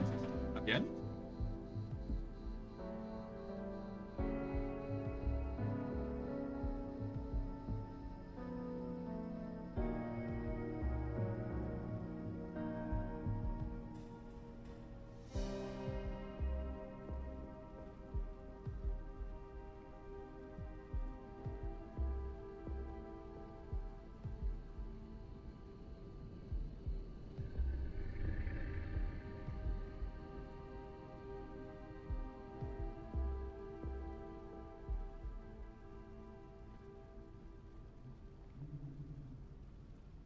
Yeah, no, as you can tell, I get very busy. So, yeah, no, I'm gonna need to take a small 5-minute break, but I will be back shortly.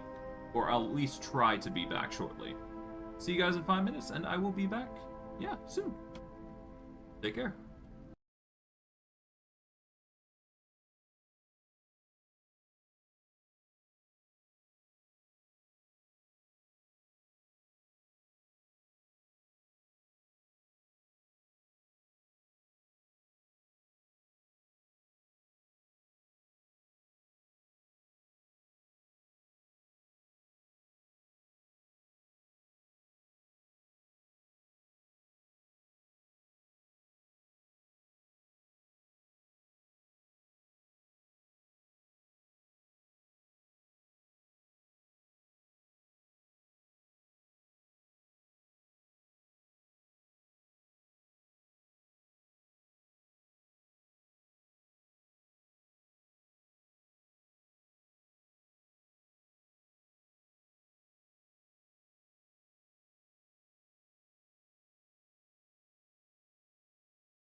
Alright, I am now back. Apologies for the delay. Life just gets in the way sometimes, and it's unavoidable. Ah well, we ball either way.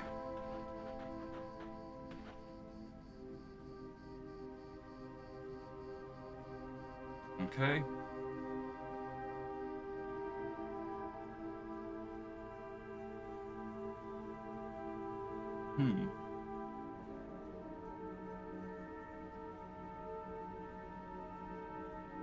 Kamon's chosen, which makes you the enemy. No. Hold your weapon. They were deceived. Father Kaimon offered us the chance in the dying world. A means to fight back against the blood cults and their dark masters, but it's all a lie. Empyrean is not with us. There's only Korvac. After witnessing the horrors of this truth, we abandoned Kaimon's camp and are heading back to Rulin. If we survive, I will fight to stop him then. And I pray to the true Empyrean that you find victory. Though I honestly cannot see how. He's unleashed something terrifying beneath the temple. What has Kaimon done? We were fools to listen to his promises, and now all of Cairn will pay for our mistakes. Father Kaimon uncovered something ancient, mortal. It is beyond mortal comprehension. And I hope for your sake you are wrong. Well, good luck in your journey then. Okay, so it seems like some of Kaimon's individuals hanged around here. Kaimon's chosen are in a bit of a kerfuffle now. Hopefully not for the worse. I guess we'll see, won't we? I guess we'll see how bad it gets.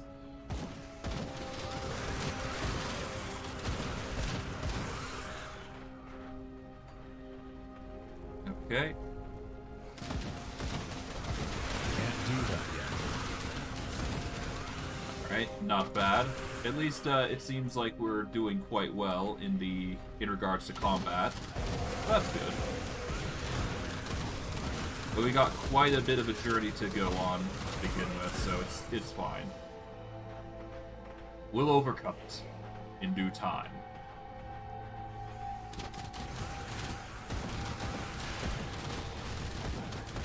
Okay, not bad. Down here, nothing too crazy.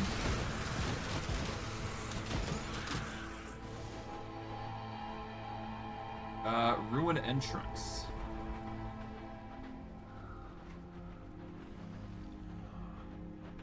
Tomb of Sethan. I don't think we need to go in there, but I will set up a portal all the same and go in. Because I have a weird feeling that we might need to go in here. Vizier Enfinvoke, or note. The temple grows cold. No longer does the warmth of its heart wash over the city below. Not know what has transpired. What could possibly cause such an event? Patrons of the lesser temples have begun to notice. Those who come to pay homage approach me after the prayer with questions I cannot answer. Have we angered Korvac? Has the Eldritch sun waned? They are rightfully concerned and scared. However, these are the types of emotions which spur wavering faith and thoughts of dissonance. There are even some who speak openly against the temple, though they are few in number. I am concerned that recent events may embolden them. They have the potential to become the rotting core at the center of larger movements. In the meantime, I have pleaded to the elders for guidance, for words of calm that I might share with the patrons of the temple. Give no notice to my anxieties. I'm told to continue on as I always have. For Korvac's flame is with us, as certainly as the sun rises each day. The Eldritch Sun works in ways I do not hope to comprehend, but we must take heed when the populace becomes restless. The foundations of our city, of our faith must not be shaken. I will do more than just offer the people words. I will give them a spectacle, a grand sacrifice, the heart of the temple. Okay, that's concerning, I think? Oh god. Yeah, no, the clear mutation here is pretty obvious. There's a lot of chaos being spurred by Korvac's group. Although I'm not sure if it's because whether we sided with Korvac. Well, we didn't side with Korvac, but we sided with the Necromancers. But would they have been revealed as Korvac individuals, or would they have been somebody else entirely if we had done things differently? I think it'd be a much different scenario if we had supported Korvac long ago. I think that's the outcome that would have transpired, I imagine. But then again, we never did have a choice on whether to support Korvac or not, mainly because we were a Necromancer, so... That skill's not ready. They only have themselves to blame for forcing me down this path. I would have been good aligned otherwise. Or at least Kaimon chosen otherwise. That Had skill's not ready. things been different. No matter. No matter. If they don't want to accept, if they don't want to accept Necromancer, that's fine by me. That's their own objectives, I suppose. Okay, Vengeance of Kaimon. That skill's not ready. There we go. Goals reach. Okay. Storm Totem, Elemental Resists, Reduced Stun, Worm Scale. 10k damage absorption, fire retaliation, it's alright. Not something that we would use, though. Let's see. Goals reach, here we go. Warp ambient eldritch energies to conjure a web weaver from the eldritch realm. This creature's presence is unstable, however, and it will quickly seek to return to its home. The web weaver scales with pet bonuses. It gives a boost to Blight Fiends, Briar Thorns, Soul Harvest. Basically -1 skill recharge to Bone Harvest, 2 meter range to Bone Harvest, and 10% of the attack damage is converted to health with Bone Harvest. We would lose a lot of the vitality damage and decay, and 91% of that physical damage won't be converted, and acid damage won't be converted to vitality damage, so... Or for pets, specifically.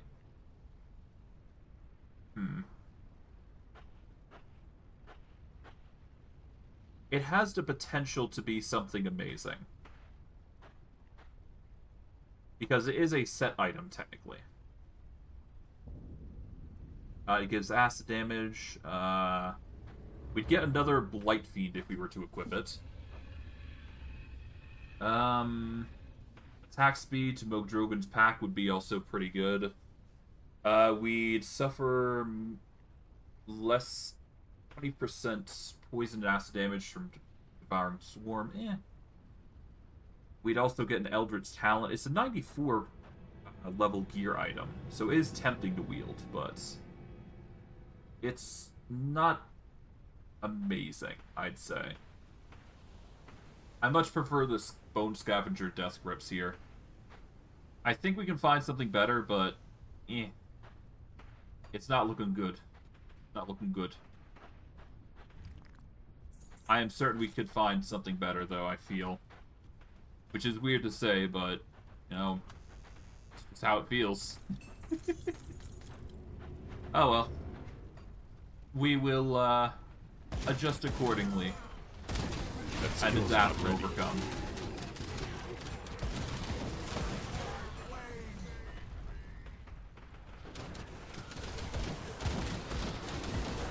Okay, there we go.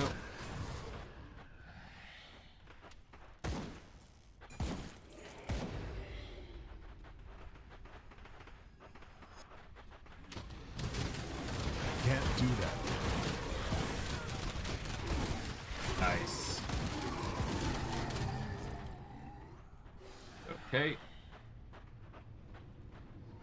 Let's pop the oh Can't do god. that yet. That's a lot.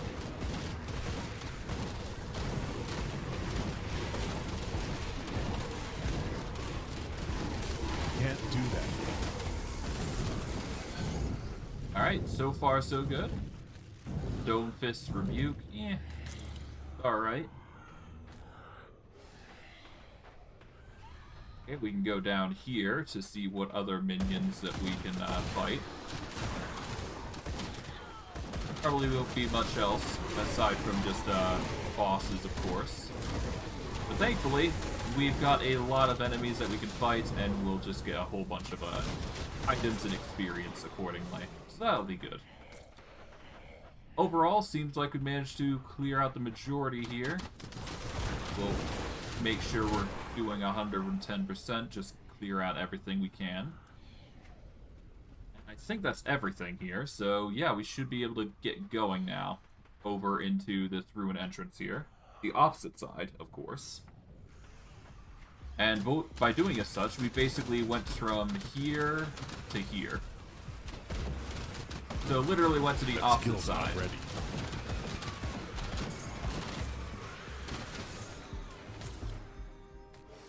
Okay.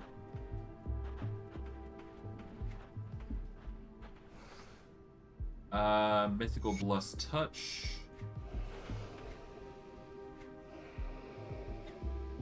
Another recipe never hurt anybody.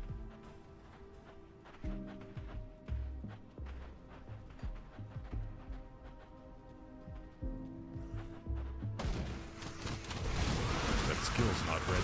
Alright, not bad. I think it's at this point I don't need greens anymore, and I just need to evolve into getting blues and purples. That skill's not ready. I think at this point it's kind of needed.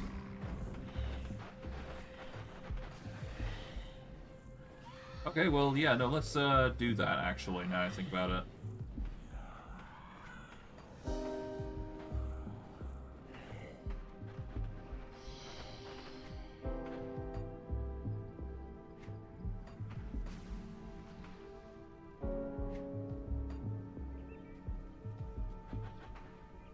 Okay,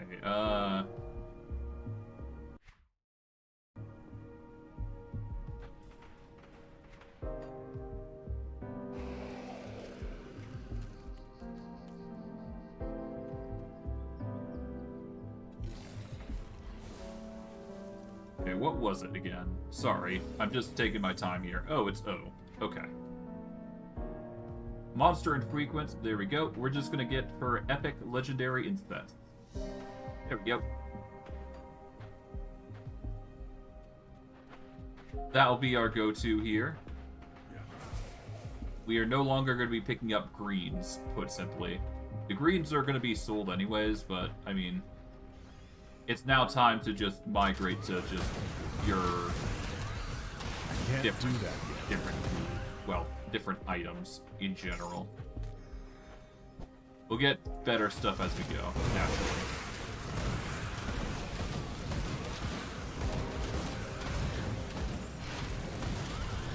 Alright. That skill's not ready.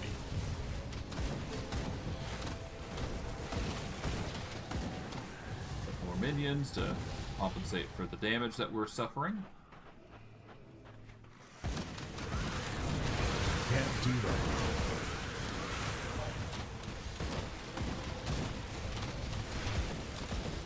There we go. Summon more minions. There we go.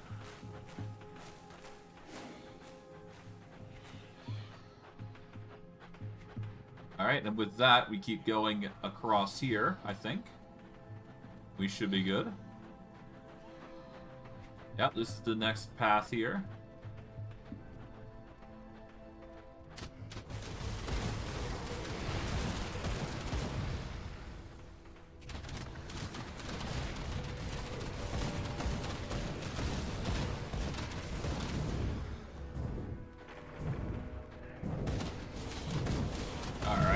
skill's not ready.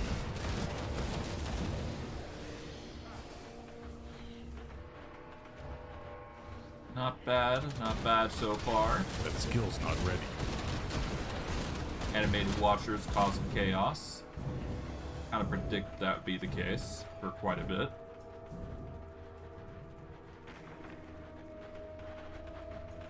Okay. So far, so good. Can't cross over there, so we ignore that. For now. I can't do that yet.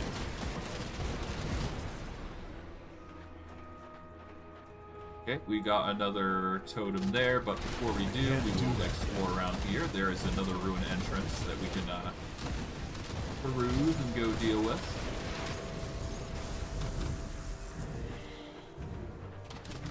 Of course, before we do, I do want to make sure we're clearing out everything.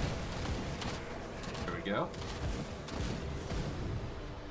Alright. To this Eldritch Totem here, there we go.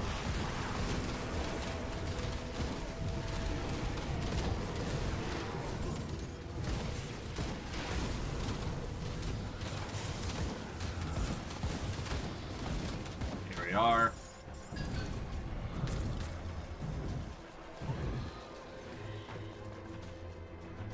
Alright, not bad. We get the Swale's Damnation.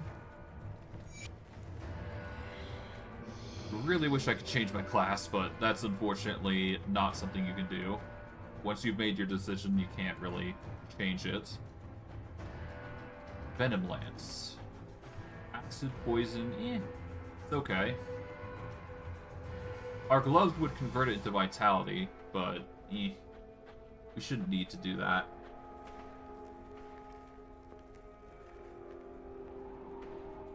Degree arc to savagery, 3 targets maximum savagery. I mean, we do use savagery, but it's not that good a weapon, in my opinion.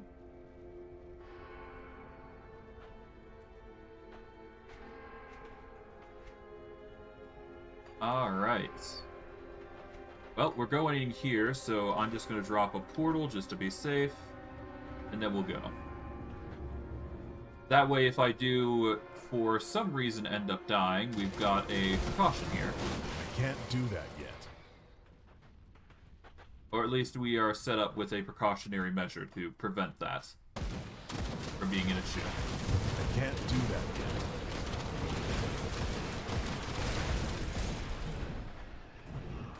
yet. Kill steel.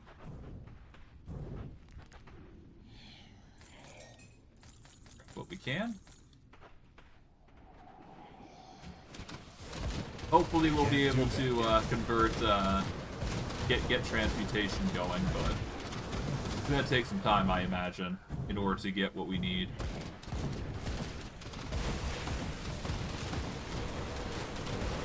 There it goes. Can't do that yet.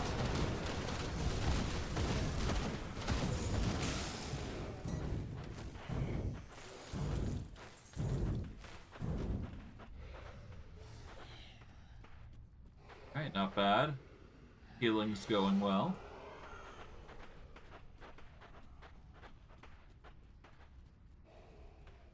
Pop this.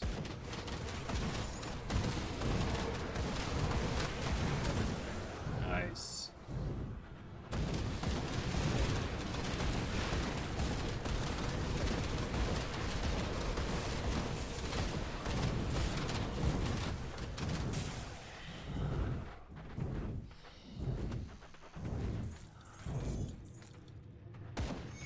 Hey. That's something we need to destroy. We've gotten to Eastern, to Northern, now we just need the Western. I can't do that yet. Here we go.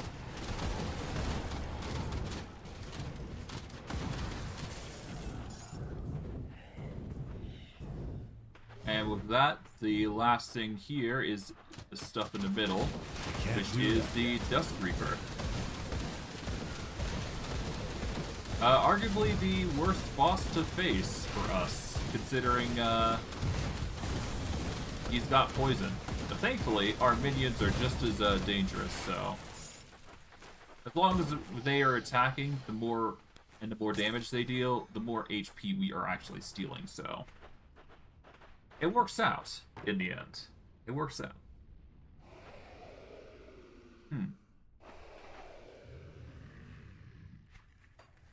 Alright, well with that, we can move on, I guess.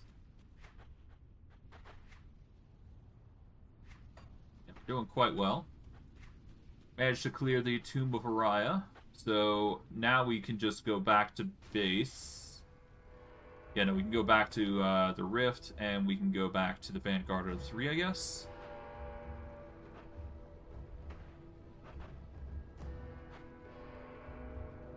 Yeah, we speak with Vorak about the situation at hand. Have you executed our little plan? Yes, the beast is dead. I knew it existed. It's the great victory of the Three, and an affirmation to the glory of Bismail's web. Now we can move forward with our plans without worrying about the creature being used against us. Another victory for us. Alright, See anything you like? let's sell all the green tier loot. I do not want to associate it with any longer at this point.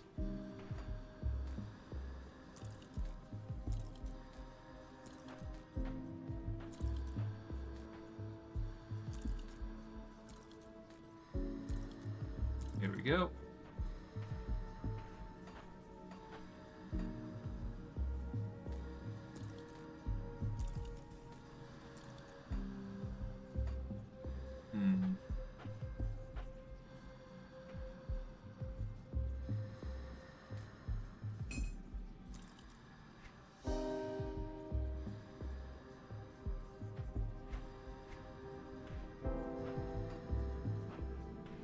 Ah, there we go. That's what I can do. I can take out 2 of these in favor of this.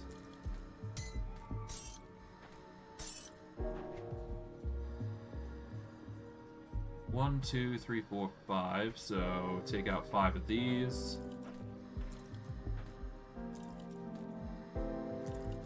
There we are.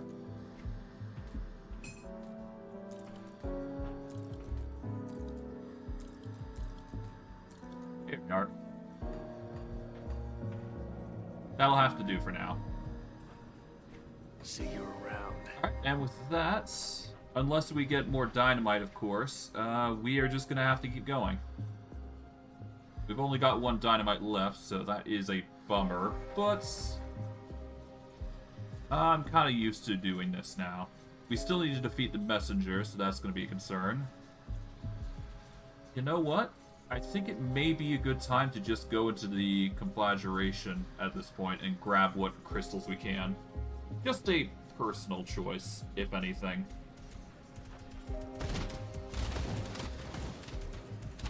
I mainly just want to do this for the crystals that we can get, so we'll quickly go ahead and do this for that case.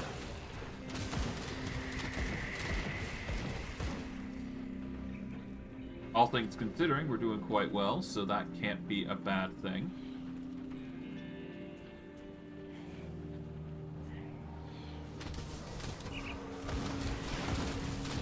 That skill's not ready. Here we are. You know, for the most difficulty, we're doing quite well That skill's in not ready. reviving in it. That's for sure. Kind of surprised how well we're doing. Then again, we only have our cells to pat ourselves on the back for. Okay, there we go. We go up here. That skill's not ready. But yeah, no, grab as much Aether Crystals as we can. I'm less so concerned about the enemies at this point, so we're just in this for the crystals, so that is the end goal here.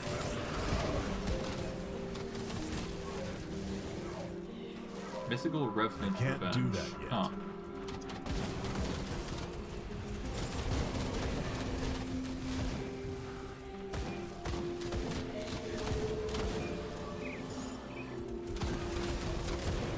skill's not ready. Okay, there you go.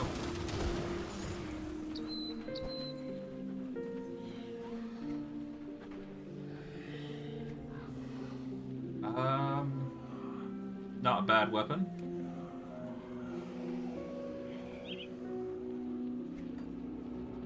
Not our cup of tea, though, for a weapon that we use, so no need to pursue it. Heavily, that is.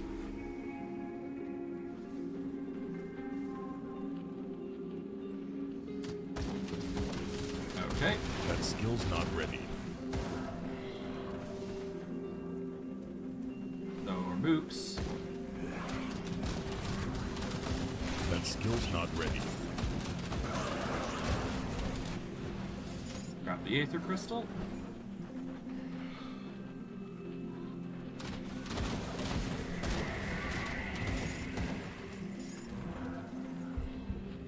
I can't do that yet. Nearly perished there. Thankfully, our healing just caught up with us just barely enough. Here we are.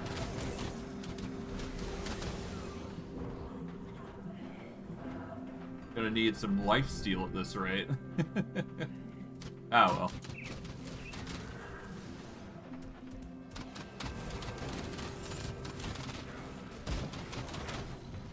We seem to be doing well regardless of the circumstances, so we ball. We ball either way. That skill's not ready. There you go. Mythical Mimicry.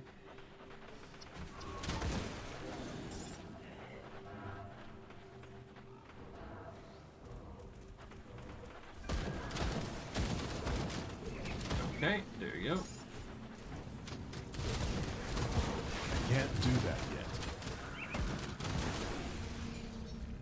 Nice. Alright, I guess we swiftly go over here. Nice.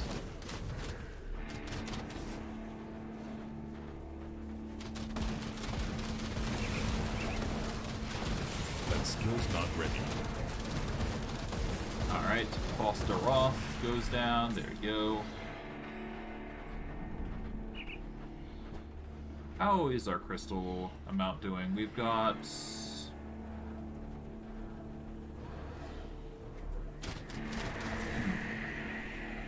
Oh, 16. Here we go. Okay. So 16 is a good amount thus far. Ideally we want more, so we're just going to keep going. A nemesis approaches. Oh boy. Ah, it's you again. I can't do that yet. You know, to be fair, out of the bosses that we could face, probably the easier of the two. Or the easier of the multiple that we've fought thus far.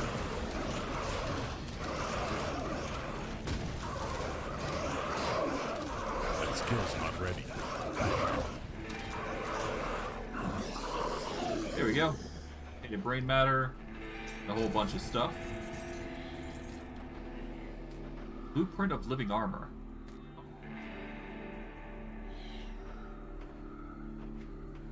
What does this do?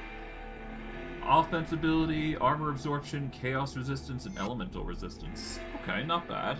Not bad for a ingredient. I don't think we need it though, but you know, the more blueprints we have, the better, so I'm not going to complain if we get something new like that. If anything, it's more beneficial to have, so might as well milk it for what it's worth. Who knows, maybe one day we'll use it.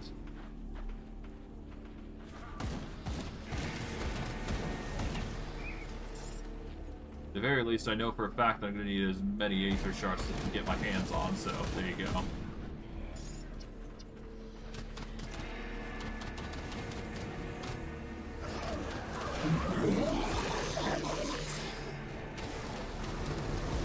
Can't do that yet.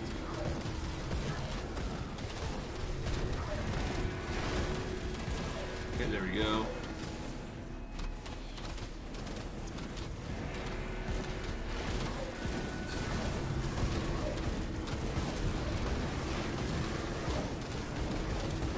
Can't do that yet. we go.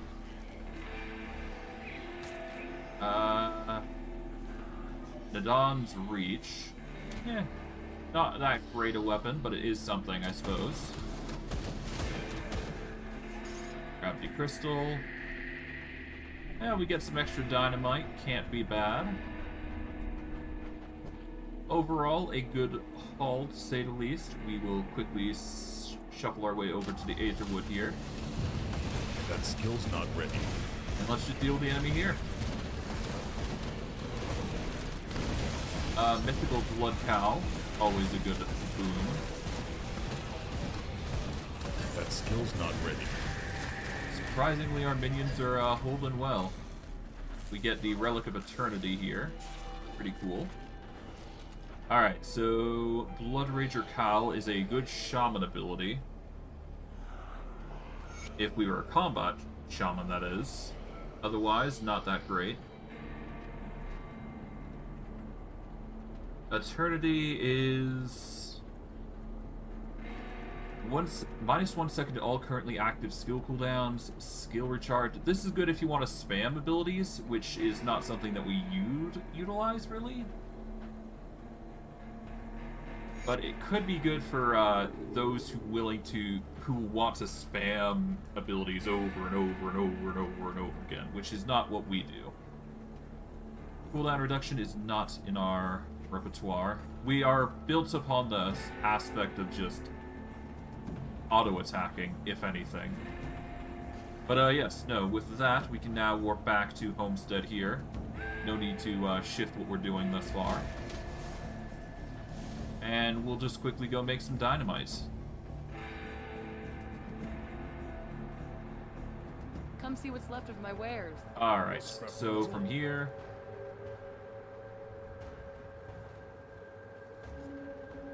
Okay, Aether... Go over to here.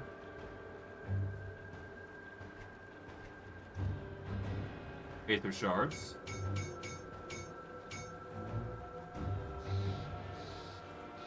And we just make a whole bunch of dynamite. Here we go. That is not a lot of dynamite, but it will be enough for our purposes of what we're trying to do. So, from here, warp back over to Devil's Crossing. Hopefully, we will be able to transmute at this point, but we'll have to see. Need something broken down? We can now transmute. The transmute window allows you to convert items that are part of sets into other set items. Okay. Transmute a set piece into another part of the same set. Okay.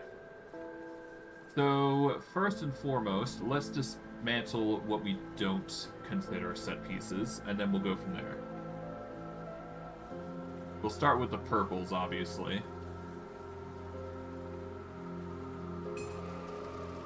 Oops.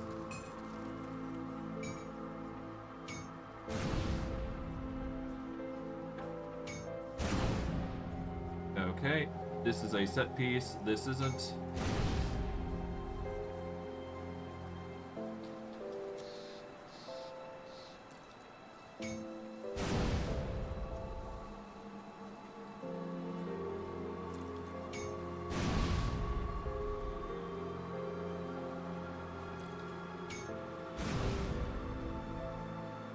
I think Ghoul's Malice is honestly the biggest thing for us, but we'll see.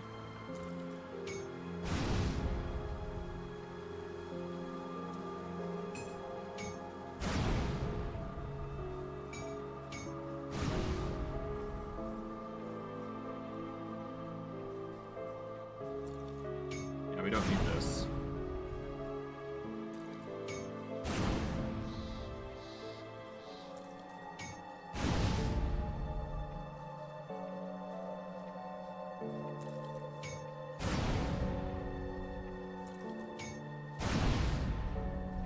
Okay.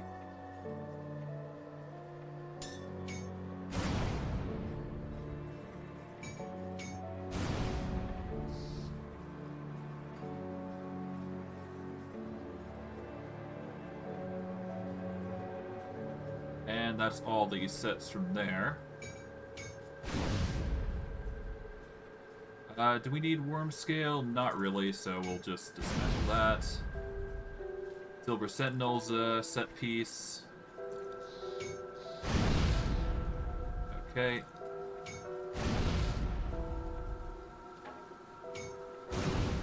And one more. Dismantle that. There we go. Done and done.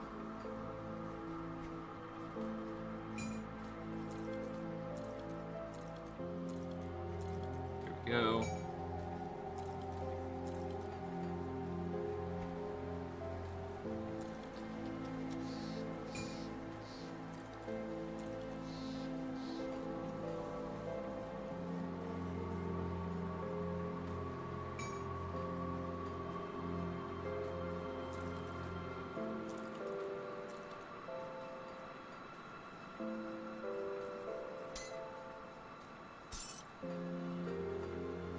Alright, transmute. Let's see.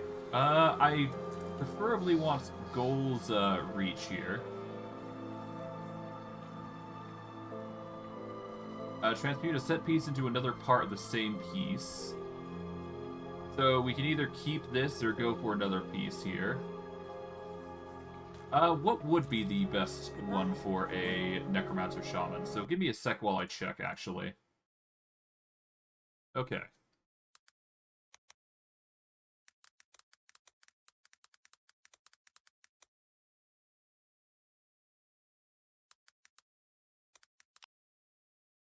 Okay, let's see. Item set. Here we go.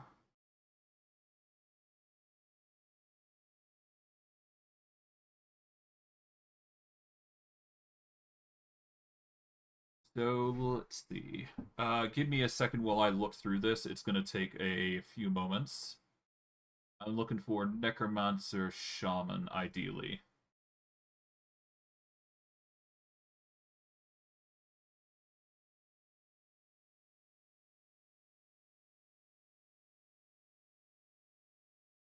Honest Necromancer. Play Shaman.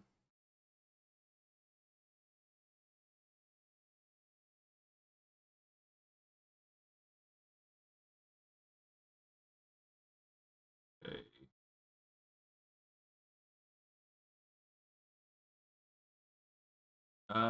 Valgur's Hunger.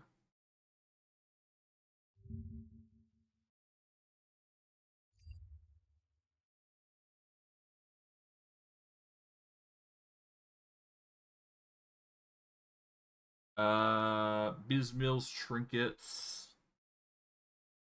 Goal's Malice.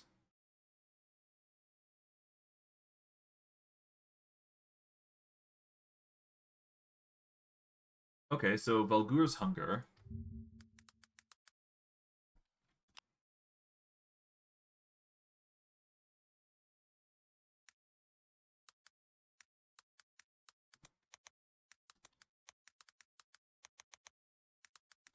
Okay, Valgur's Hunger. Let's see.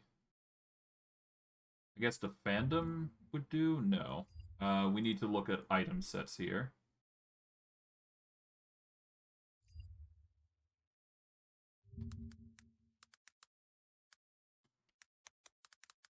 Okay, Valgur's Hunger. Here we go. Open link into tab. Here we go. Alright.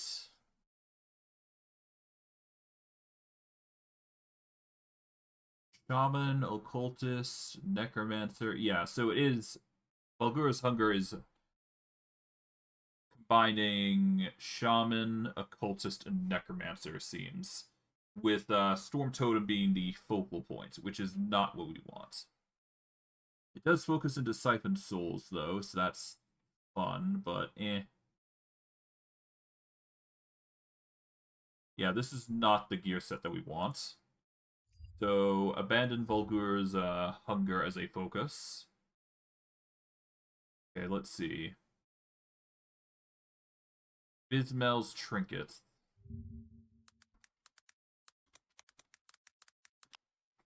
Okay.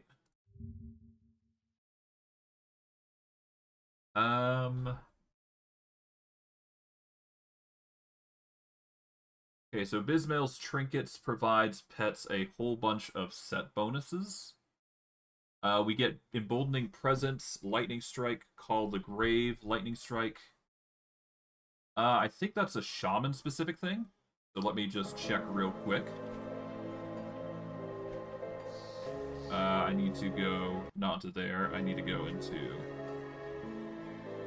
Sorry, 1 second.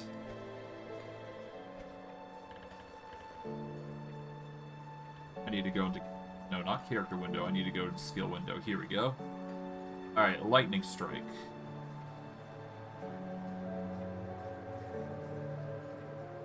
Storm Colors Pact? No. Okay, Lightning Strike isn't part of this. Weirdly enough. Huh. I thought it was. Wait, is Bismill's... Hold on. Bismill's trinkets... Oh, it might be an occultist thing. The Lightning Strike. It might be. I don't know. But there is a Lightning Strike boost if we can get Bismill's trinkets. But it is a 4-set piece that... Ooh, okay, yeah, no. It might not be as good as I think it is. Bismill's trinkets might not be the best. We just need Necromancer and Shaman, so Ghoul's Malice is literally the go-to here.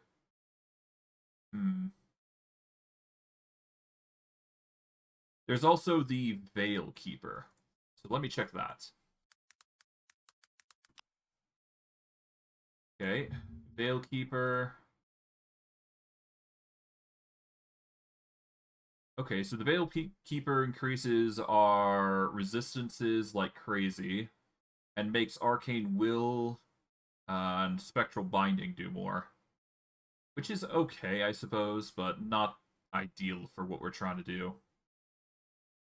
Yeah, no, it's just a pure lightning build, so I think it's in our best interest to go, Yeah, no, I think Ghoul's Malice is the best. Alright, Ghoul's Malice, here we go.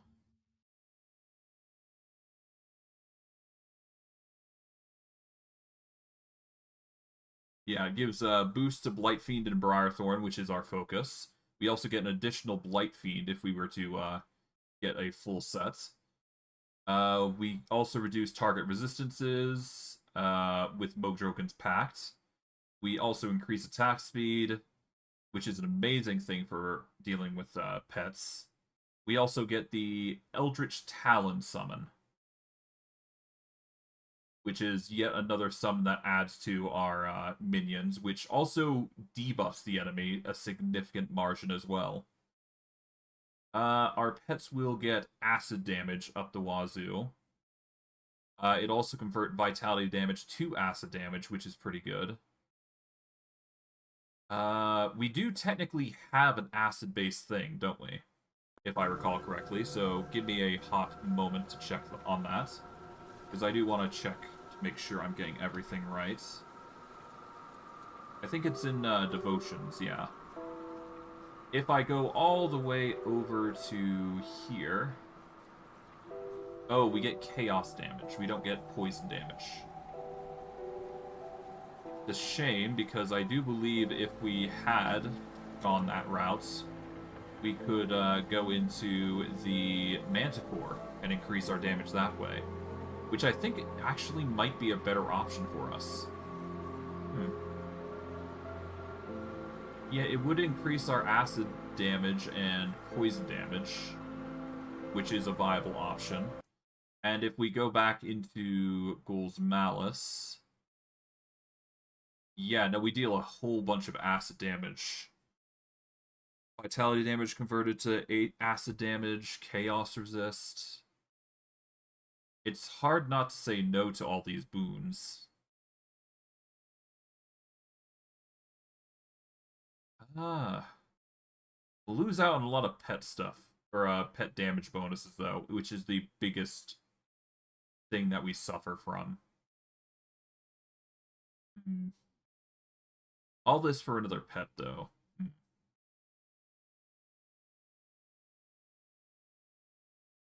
I guess we also get the Eldritch Wedweaver, so That's another thing.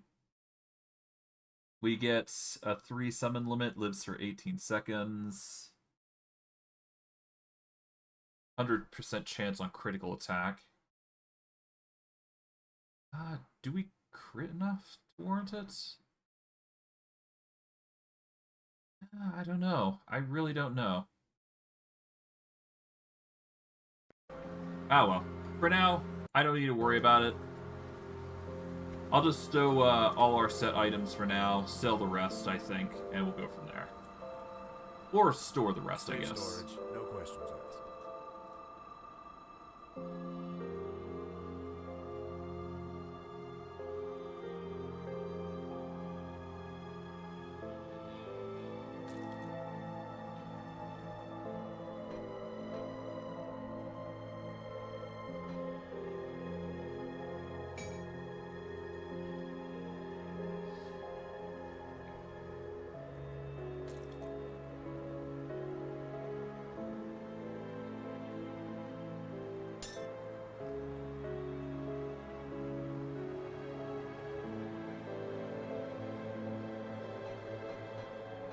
Okay, there we go.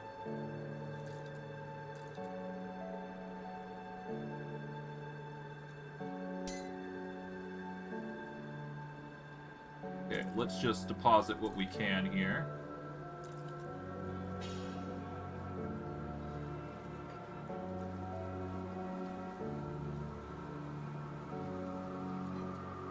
Okay. Silver Sentinel, Artifice, just a Gar's Guard.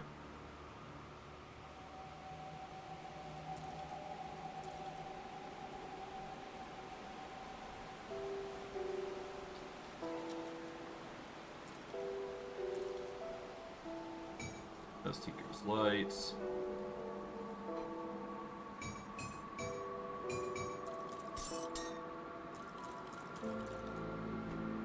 Okay.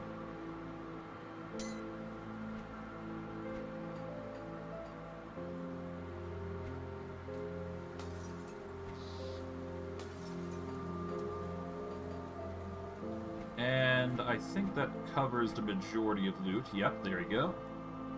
That'll have to do. I'll keep an eye out. Alright. I'm going to wrap it up here for Grim Dawn. I did say I was going to go for an hour and 30 and then move on to another game. So I'm well, I'm going to take it easy for today, actually. And I will come back with you guys tomorrow. I'm probably going to be playing, let's see. What do we want to play? I guess I will be going into... I think I want to go back to Lords of the Fallen, because we haven't actually continued that in a while, so I'll be going into that. Either that, or I'll be going to V Rising. Either way, I digress. I hope you guys enjoyed today's stream. I know I did, and I will see you guys next stream. Take care, everybody, and have a good day.